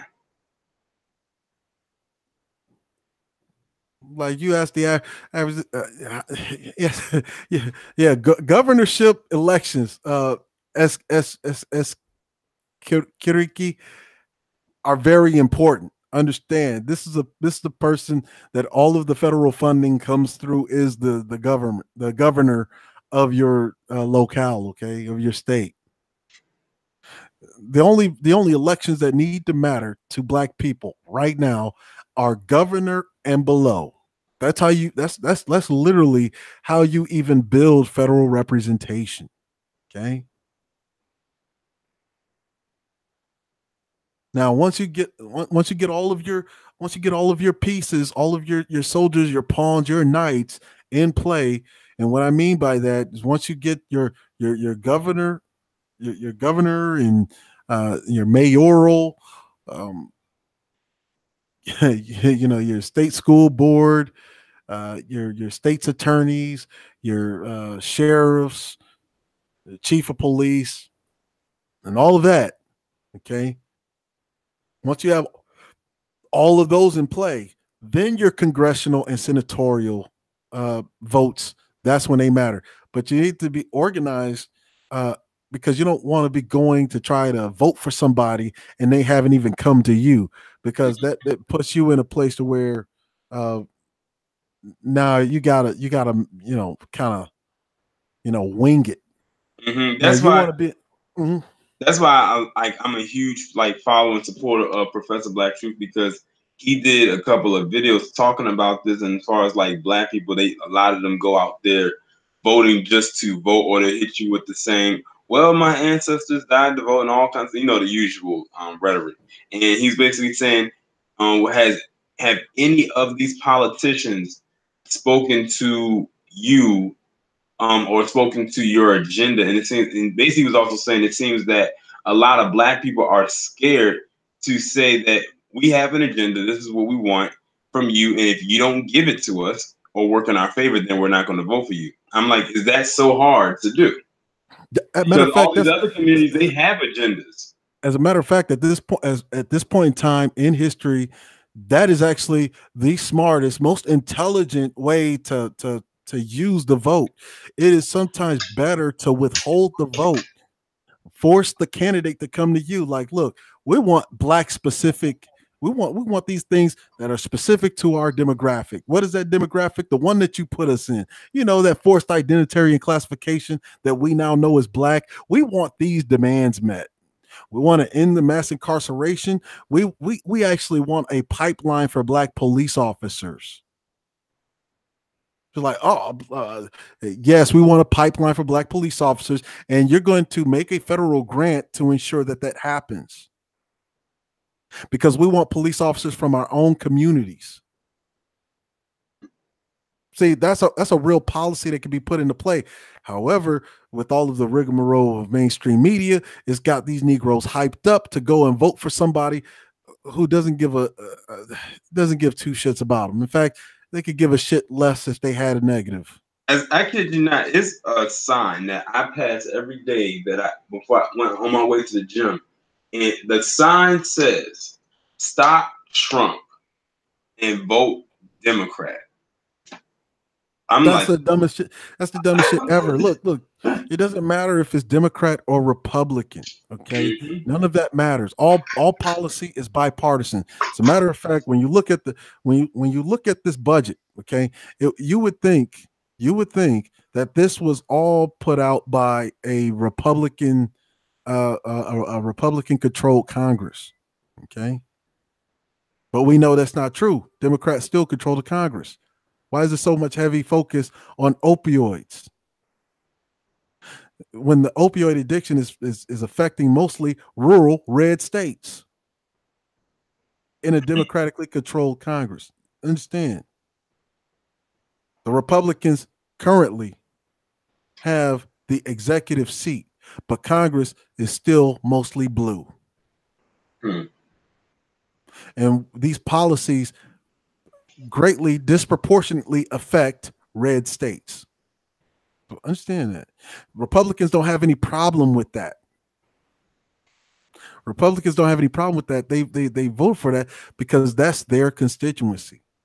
even though the Republicans have not done a damn thing for those red states in the last 4 decades since that era of what they call the Southern strategy. Mm-hmm. Okay.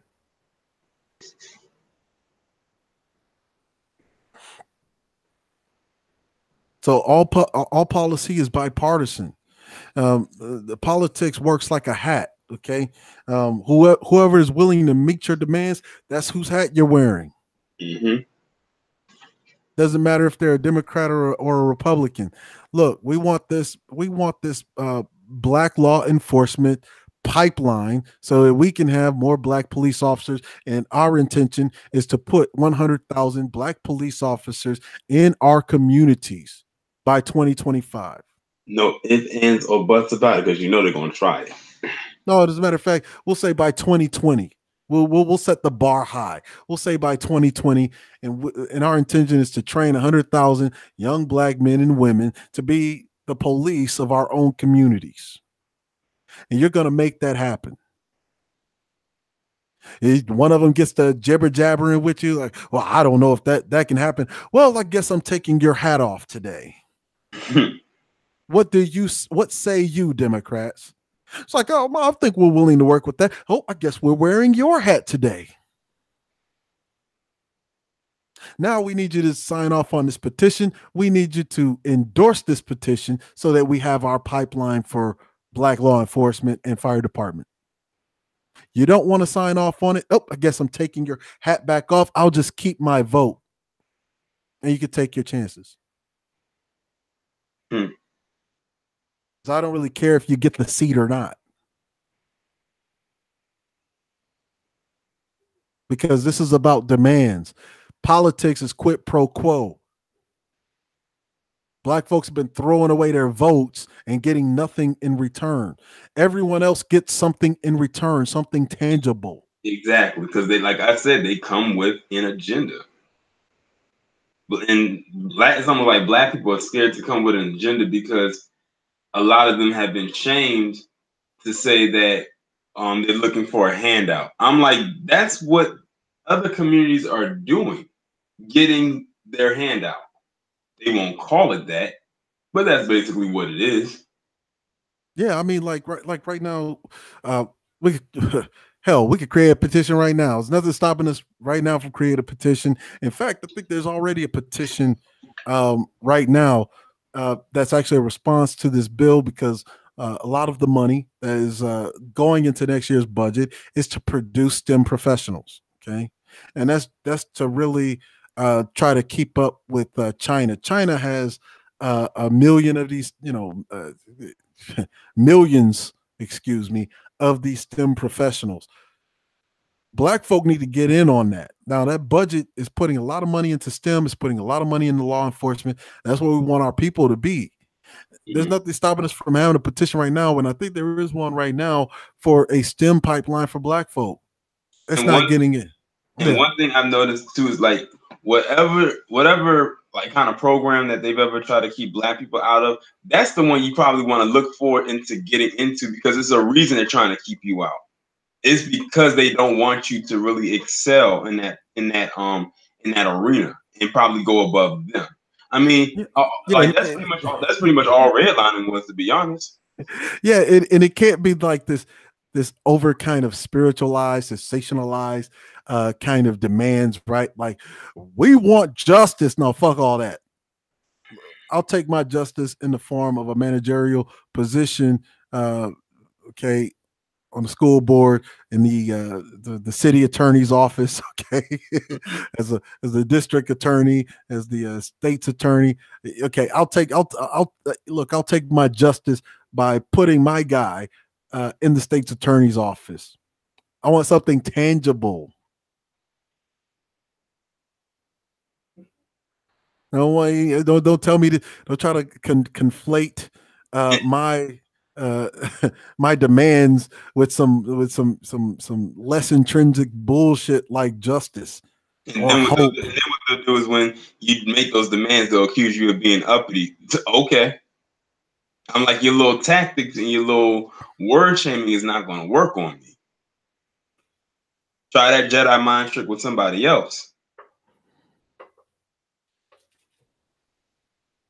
Like you know, they always try to divert. Every time we want something tangible, they're always trying to divert our desires for having tangible things into to something that you can't even see, right? Like we just gotta hold on to hope. Yeah, yeah, yeah. Moni loves guys like that. Sounds like some Al Sharpton shit. Like, yeah, we just gotta hold on to hope. Man, fuck hope. I want a managerial position. Okay, fuck hope.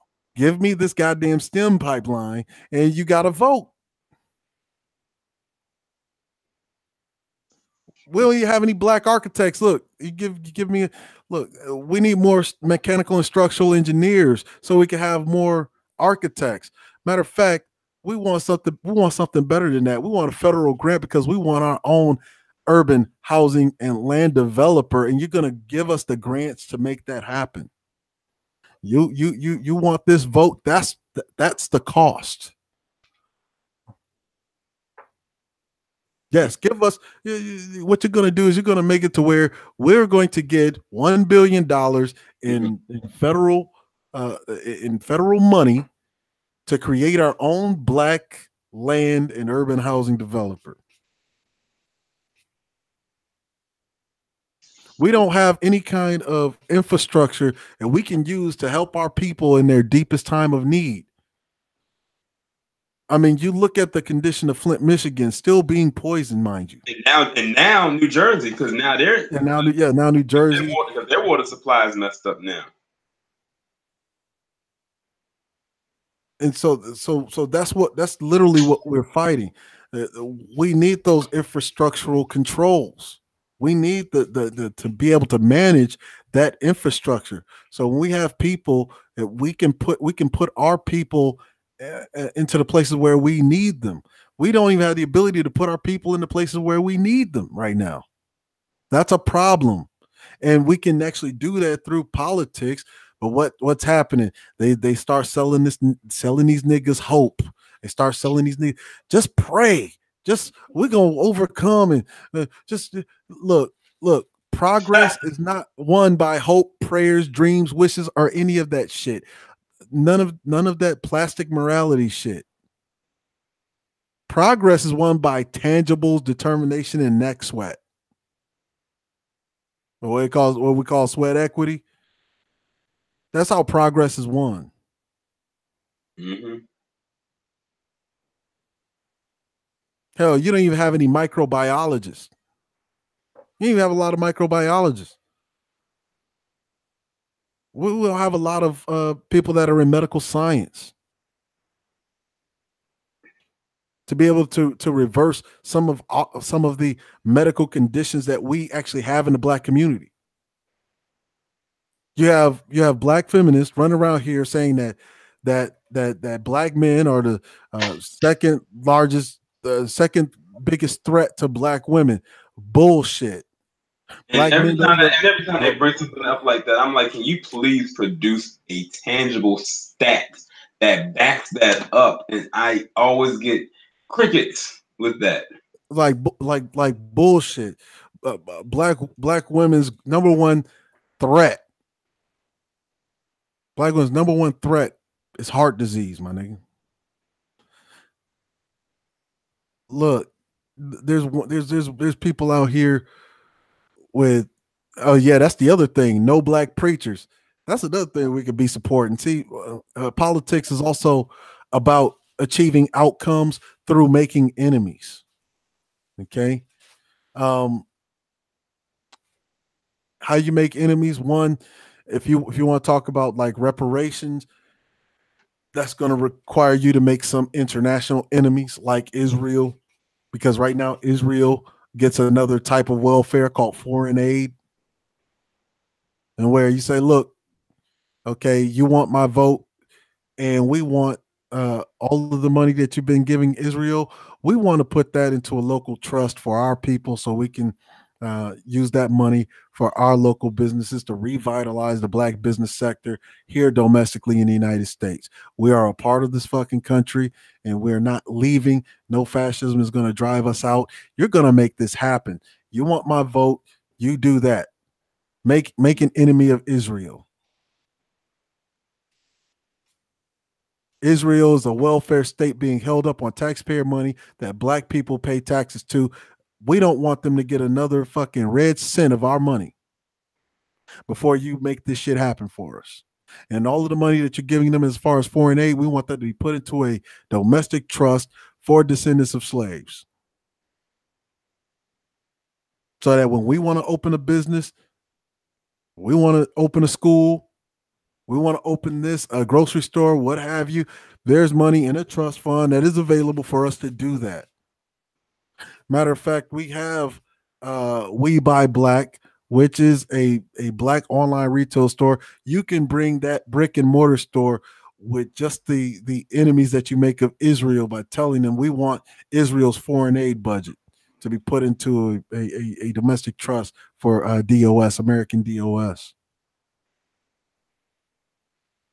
Another thing you could do, okay, you don't want to do that.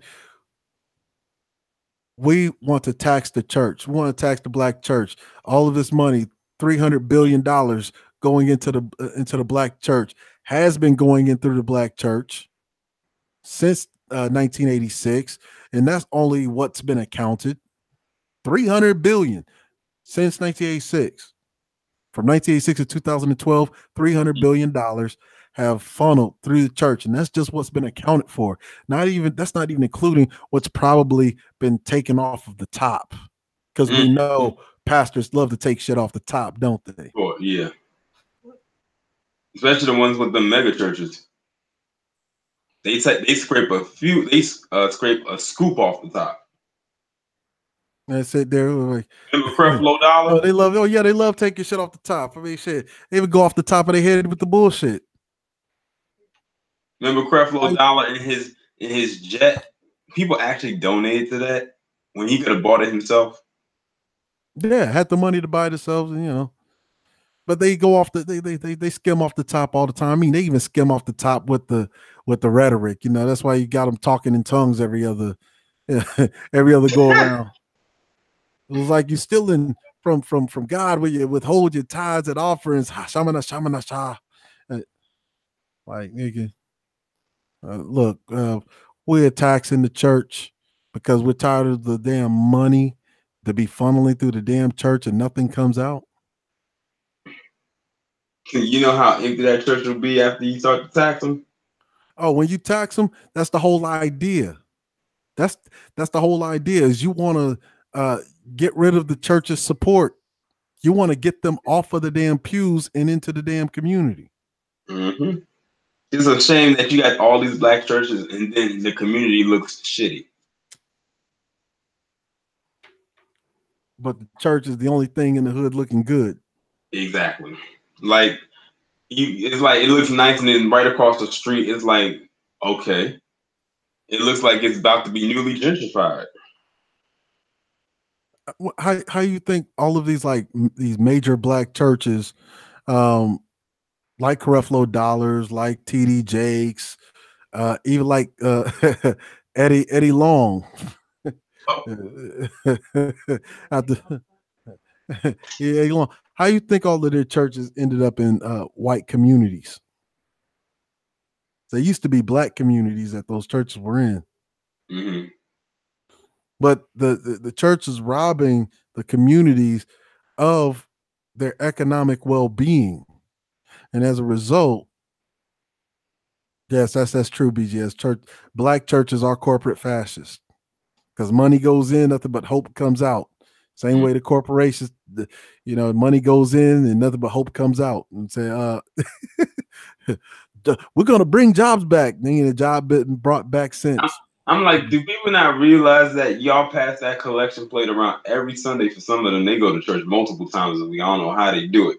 But you pass that collection plate around so many times, and the money supposedly only goes to the church, but none of it goes to the community. And then you realize hardly any of it goes to the church except for a few dollars here and there. But then you'll see the pastor pull up in a brand new Bentley. Oh, the true royal family. I see. What do I see in the near future? Um, Here's what I'll say. Right now, I would say don't count the millennials out. Um, One, you're living in the get the bag generation. There's some millennials out here that's getting the bag, baby. Okay, listen. Don't count them out because you have to remember, um, education was defunded on the end of the boomer era. And so, the end of the boomer era, you have 1980. If you graduated high school between like 1980 1985, that was really the last generation of solid education. Okay. Um, during the Gen Xer generation, we would have been graduating school in the the 90s, in the early 2000s. Okay. We dealt with the shitty schools. We dealt with all of the shitty schools. Okay. And that was a result of defunding education. That started picking back up with the millennials. Education started picking back up. It's not as solid as, say the boomer generation, but it was better than the Gen Xer generation. Okay, so uh, the education that the millennials have is actually better than what we had in the Gen Xers. Okay, but don't count them out. And it's also the generation in which they have been the highest. They have the highest level of competency for technology. They have the highest level of competency for technology. So you can't count them out. You have to remember, yes, they are still indoctrinated, but you're moving into a technological age where the millennials have the know-how to deal with a lot of this new tech. They know how to deal with the programming. They know how to deal with all of this other stuff. Just imagine if, just imagine like I'm a millennial decided to create a class teaching people like maybe from the Gen X generation, like the beginning of the Gen X generation or the late baby boomer generation, just how to operate a cell phone, and they charge them maybe like say $100 uh per month to work an advanced cell phone that they don't know how to use. You know how much money they can make off of that, especially in today's age, especially with constantly smartphones are coming out left and right and adding new things, and then wanting to learn so they can keep up with their grandkids. They can make a lot of money doing that. And that's just an example. And for all I know, that could actually be happening right now. Yeah, it's like I said, we have to go to war with the army we have, not the army that we wish for. And right now you cannot really afford to count the millennials out because they actually do, for the most part, have a better education than us Gen Xers. Okay,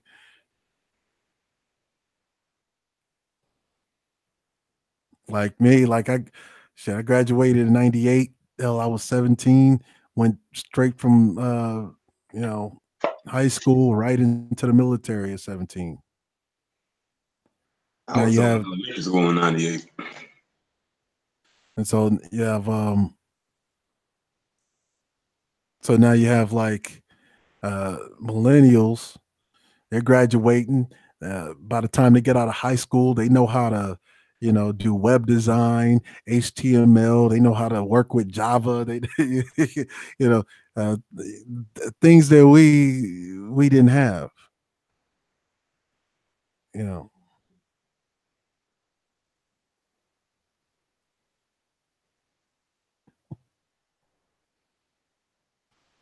and so what I see for the near future is you're looking at a tech controlled, tech centered kind of society.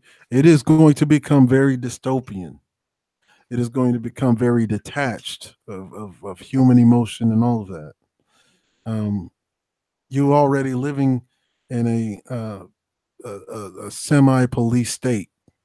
That's actually going to become even more stringent as they're also, if you've been looking at the current times, they're lowering a lot of the regulations on drones and drone operations. You're gonna have shit being delivered to you, to your home by Oh yeah, drone. yeah. Because like the drones at one point that was something that was just government operated. Now you can go into a store and buy a drone, but you gotta have a license to have it though.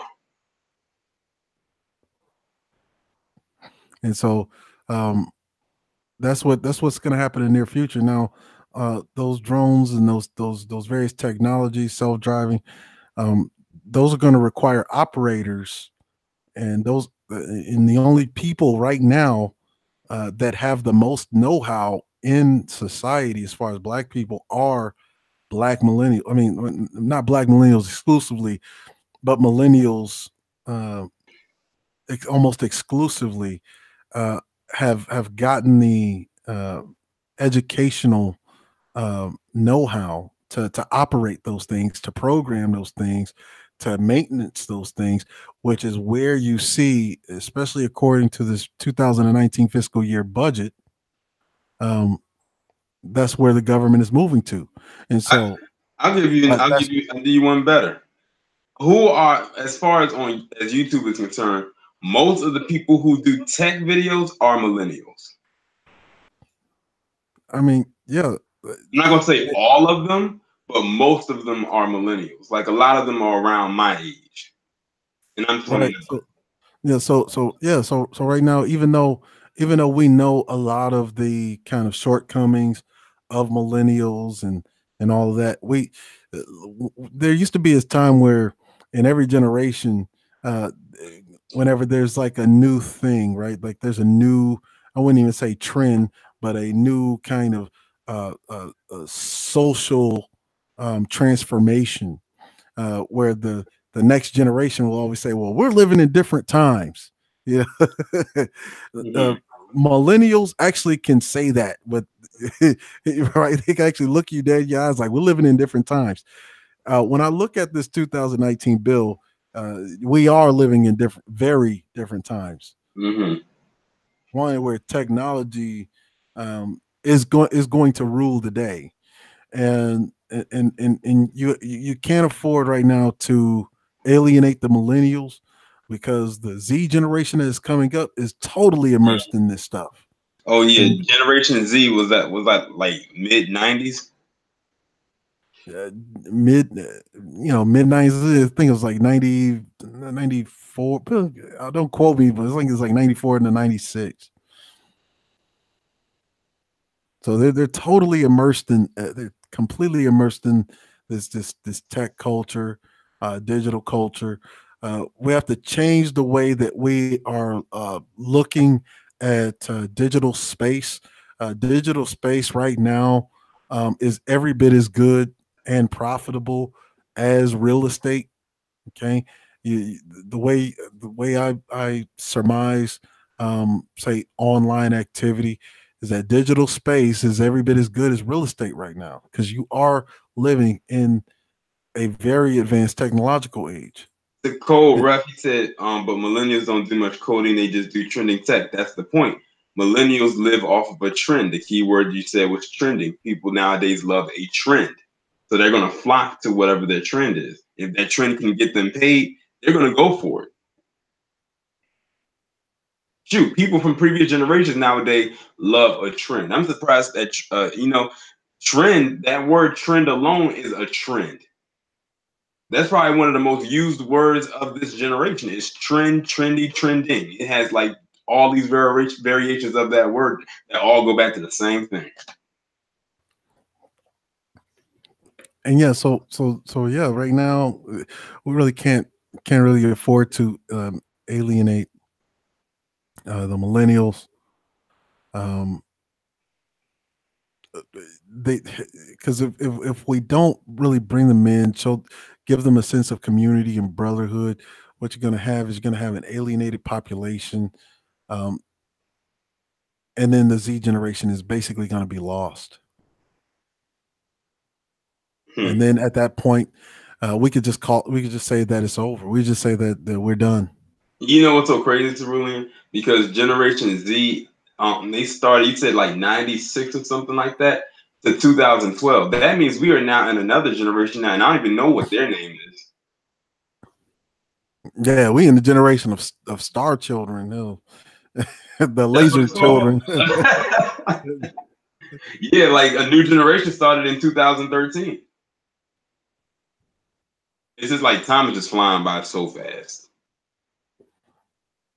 Yeah, so yeah, the millennials, they may be disrespectful, they may be lazy in a lot of ways. They may, um, what we think is intellectual dishonesty. It's just the way that they learned was completely different from the way that we learned. Um, and so it is upon us to give them a sense of community, and things that they can pass on to the Z generation, and the ones that's coming up after them. Because I got great nephews that know more about tech even at age 6 than me. Okay. Hmm?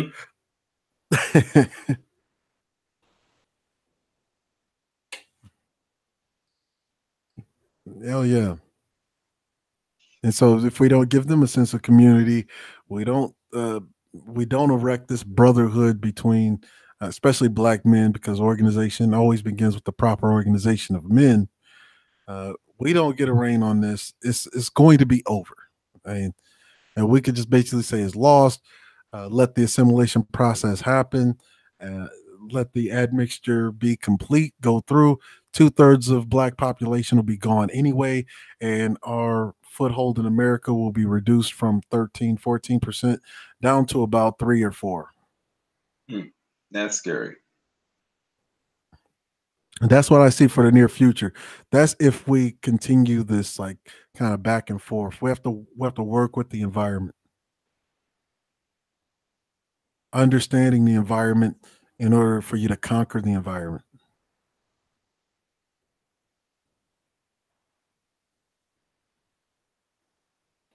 And so, I didn't even realize it was on here this long. I'm saying them live streams, you be losing track of time.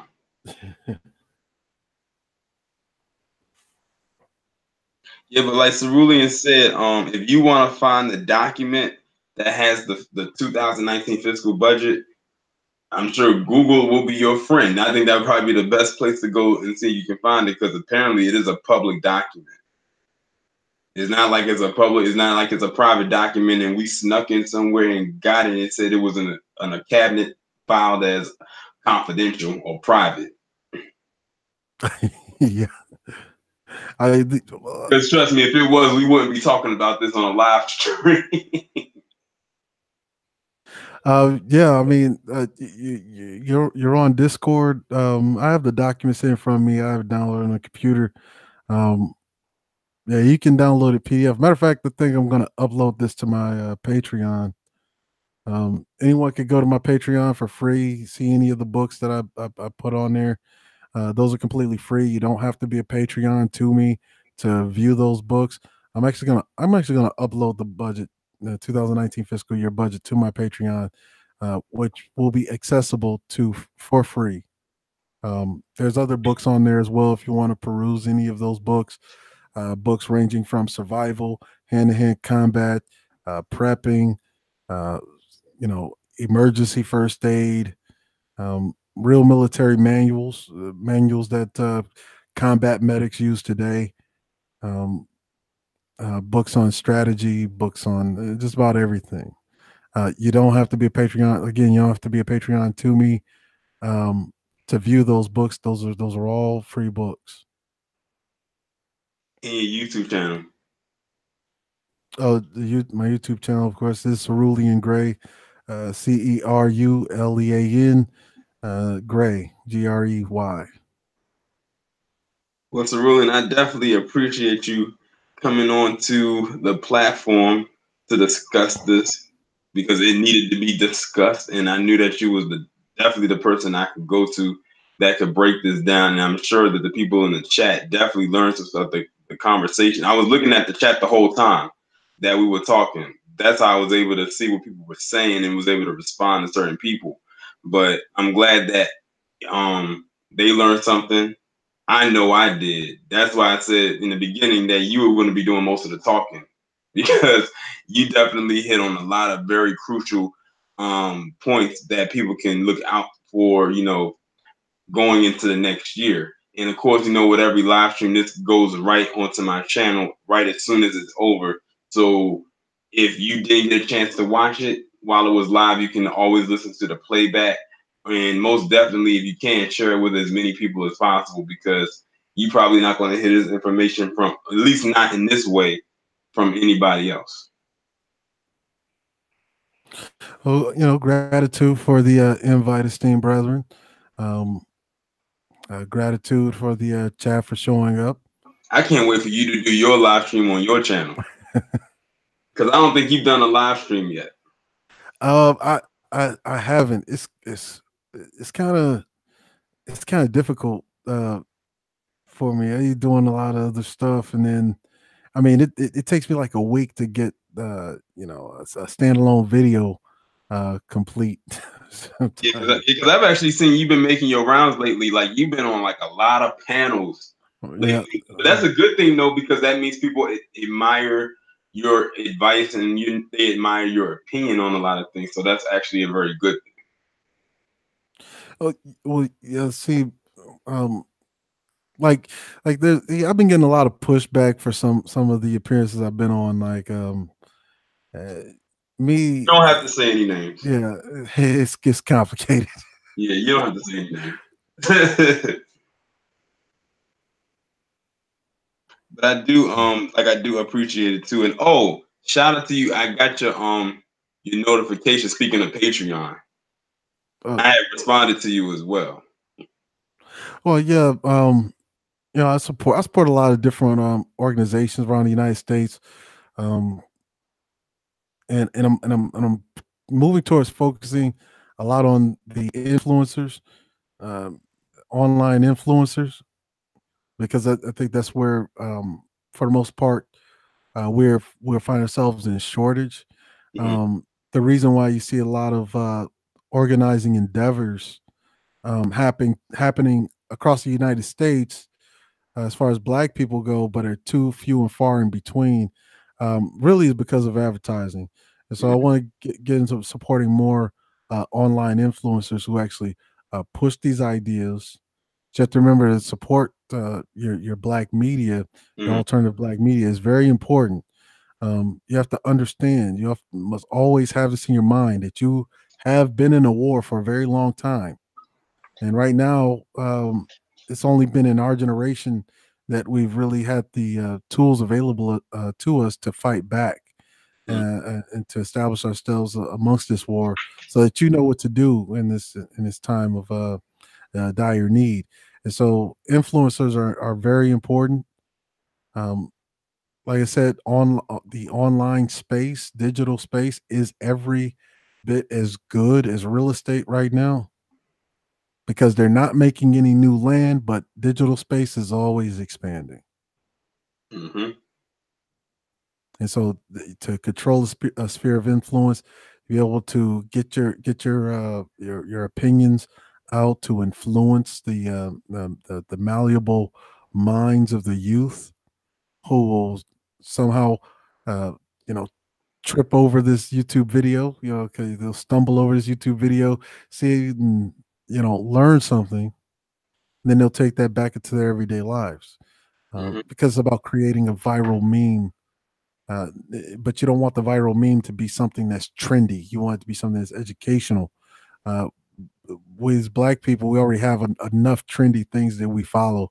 We actually need to break our people out of this trendy kind of mindset and put them into the functional.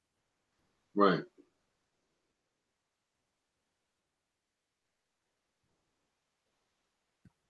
Yeah, I do appreciate you coming on. Like I said, we're gonna definitely have to do another discussion like this again. I think this is the first time I've ever done this type of discussion, whether it was a pre-recorded video or a live stream on my channel.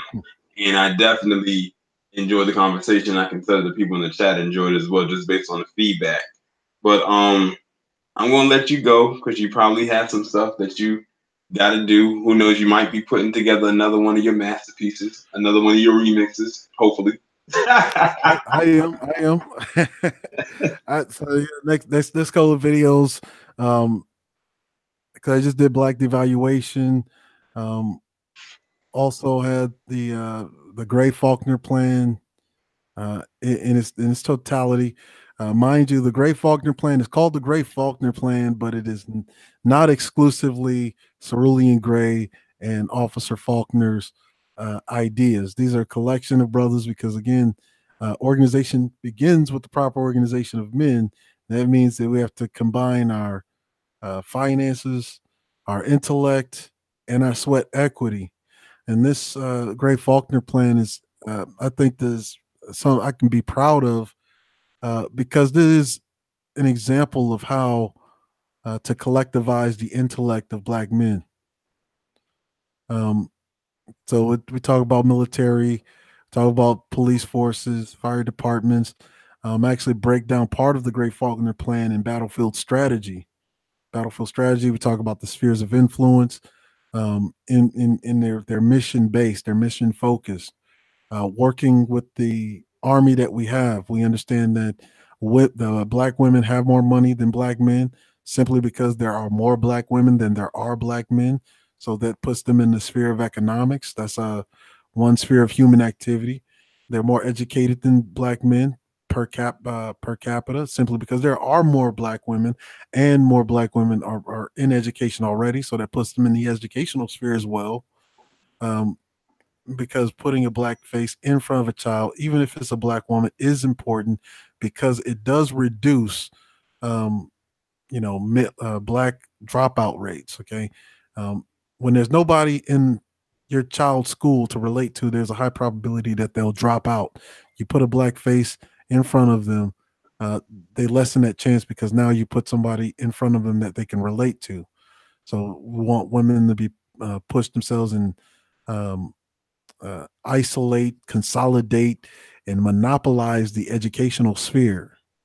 See, um, Black women overrepresented in politics, and so you actually transform your politics into a weapon. You're overrepresented in politics. A lot of Black women are already in seats of very powerful political positions. Problem right now is the fact that they're in political positions. Um, they're scatterbrained about just about everything, and so they And need to don't be focus like, on. and please do not be like Candace Owens. Oh no, no, don't be Candace Owens. That whole Brexit shit. I just you ain't Yeah, want me yeah, get started on Brexit. Brexit Brexit yeah. We can start is on that. We'll be here for almost another 30 minutes. yeah. You don't want to be jumping on board with Candace Owens with that whole thing. That's Southern strategy in blackface. You don't want that. You don't want that.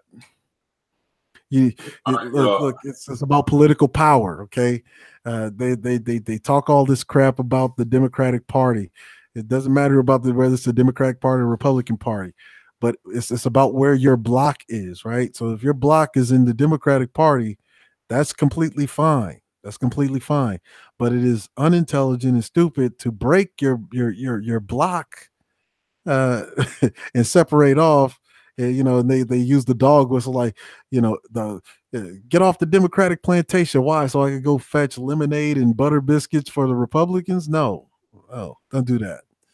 Um, Now, if most of your people were a part of the Republican Party, that's your block. So to separate off from the Democratic Party, or separate off from the Republican Party,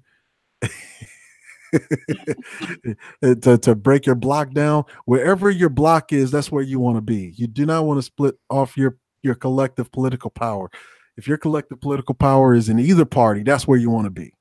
Okay, and because we got to remember, votes only matter when they're one collective, and that's what gives them power from a collective vote. Two, it gives you more power when you withhold the vote and it's a collective vote. So, so yeah, you don't want to be hopping on board with Candace Owens and Brexit and all of that other Southern strategy politics and blackface. You definitely don't want to do that. all right. Well, on that note, I'm gonna say good night to everybody because it's getting late, and I actually gotta be up early. I actually gotta be up early in the morning anyway. But like I said again, appreciate you, Cerulean, for being on. Appreciate It's no everybody who was. problem. Appreciate everybody in the chat. I guess the next time we'll speak will probably be tomorrow, somewhere on probably on Angry Man's channel, talking about whatever he gonna talk about. And I know that's gonna be another interesting topic. But yeah, the next time y'all see me, I'll have up another a video, but that won't go up tonight. I was gonna put it up tonight, but the show ended up going a little bit longer than I had expected. So I'll put another one up tomorrow. So on that All note, right. So salute to the nation. right.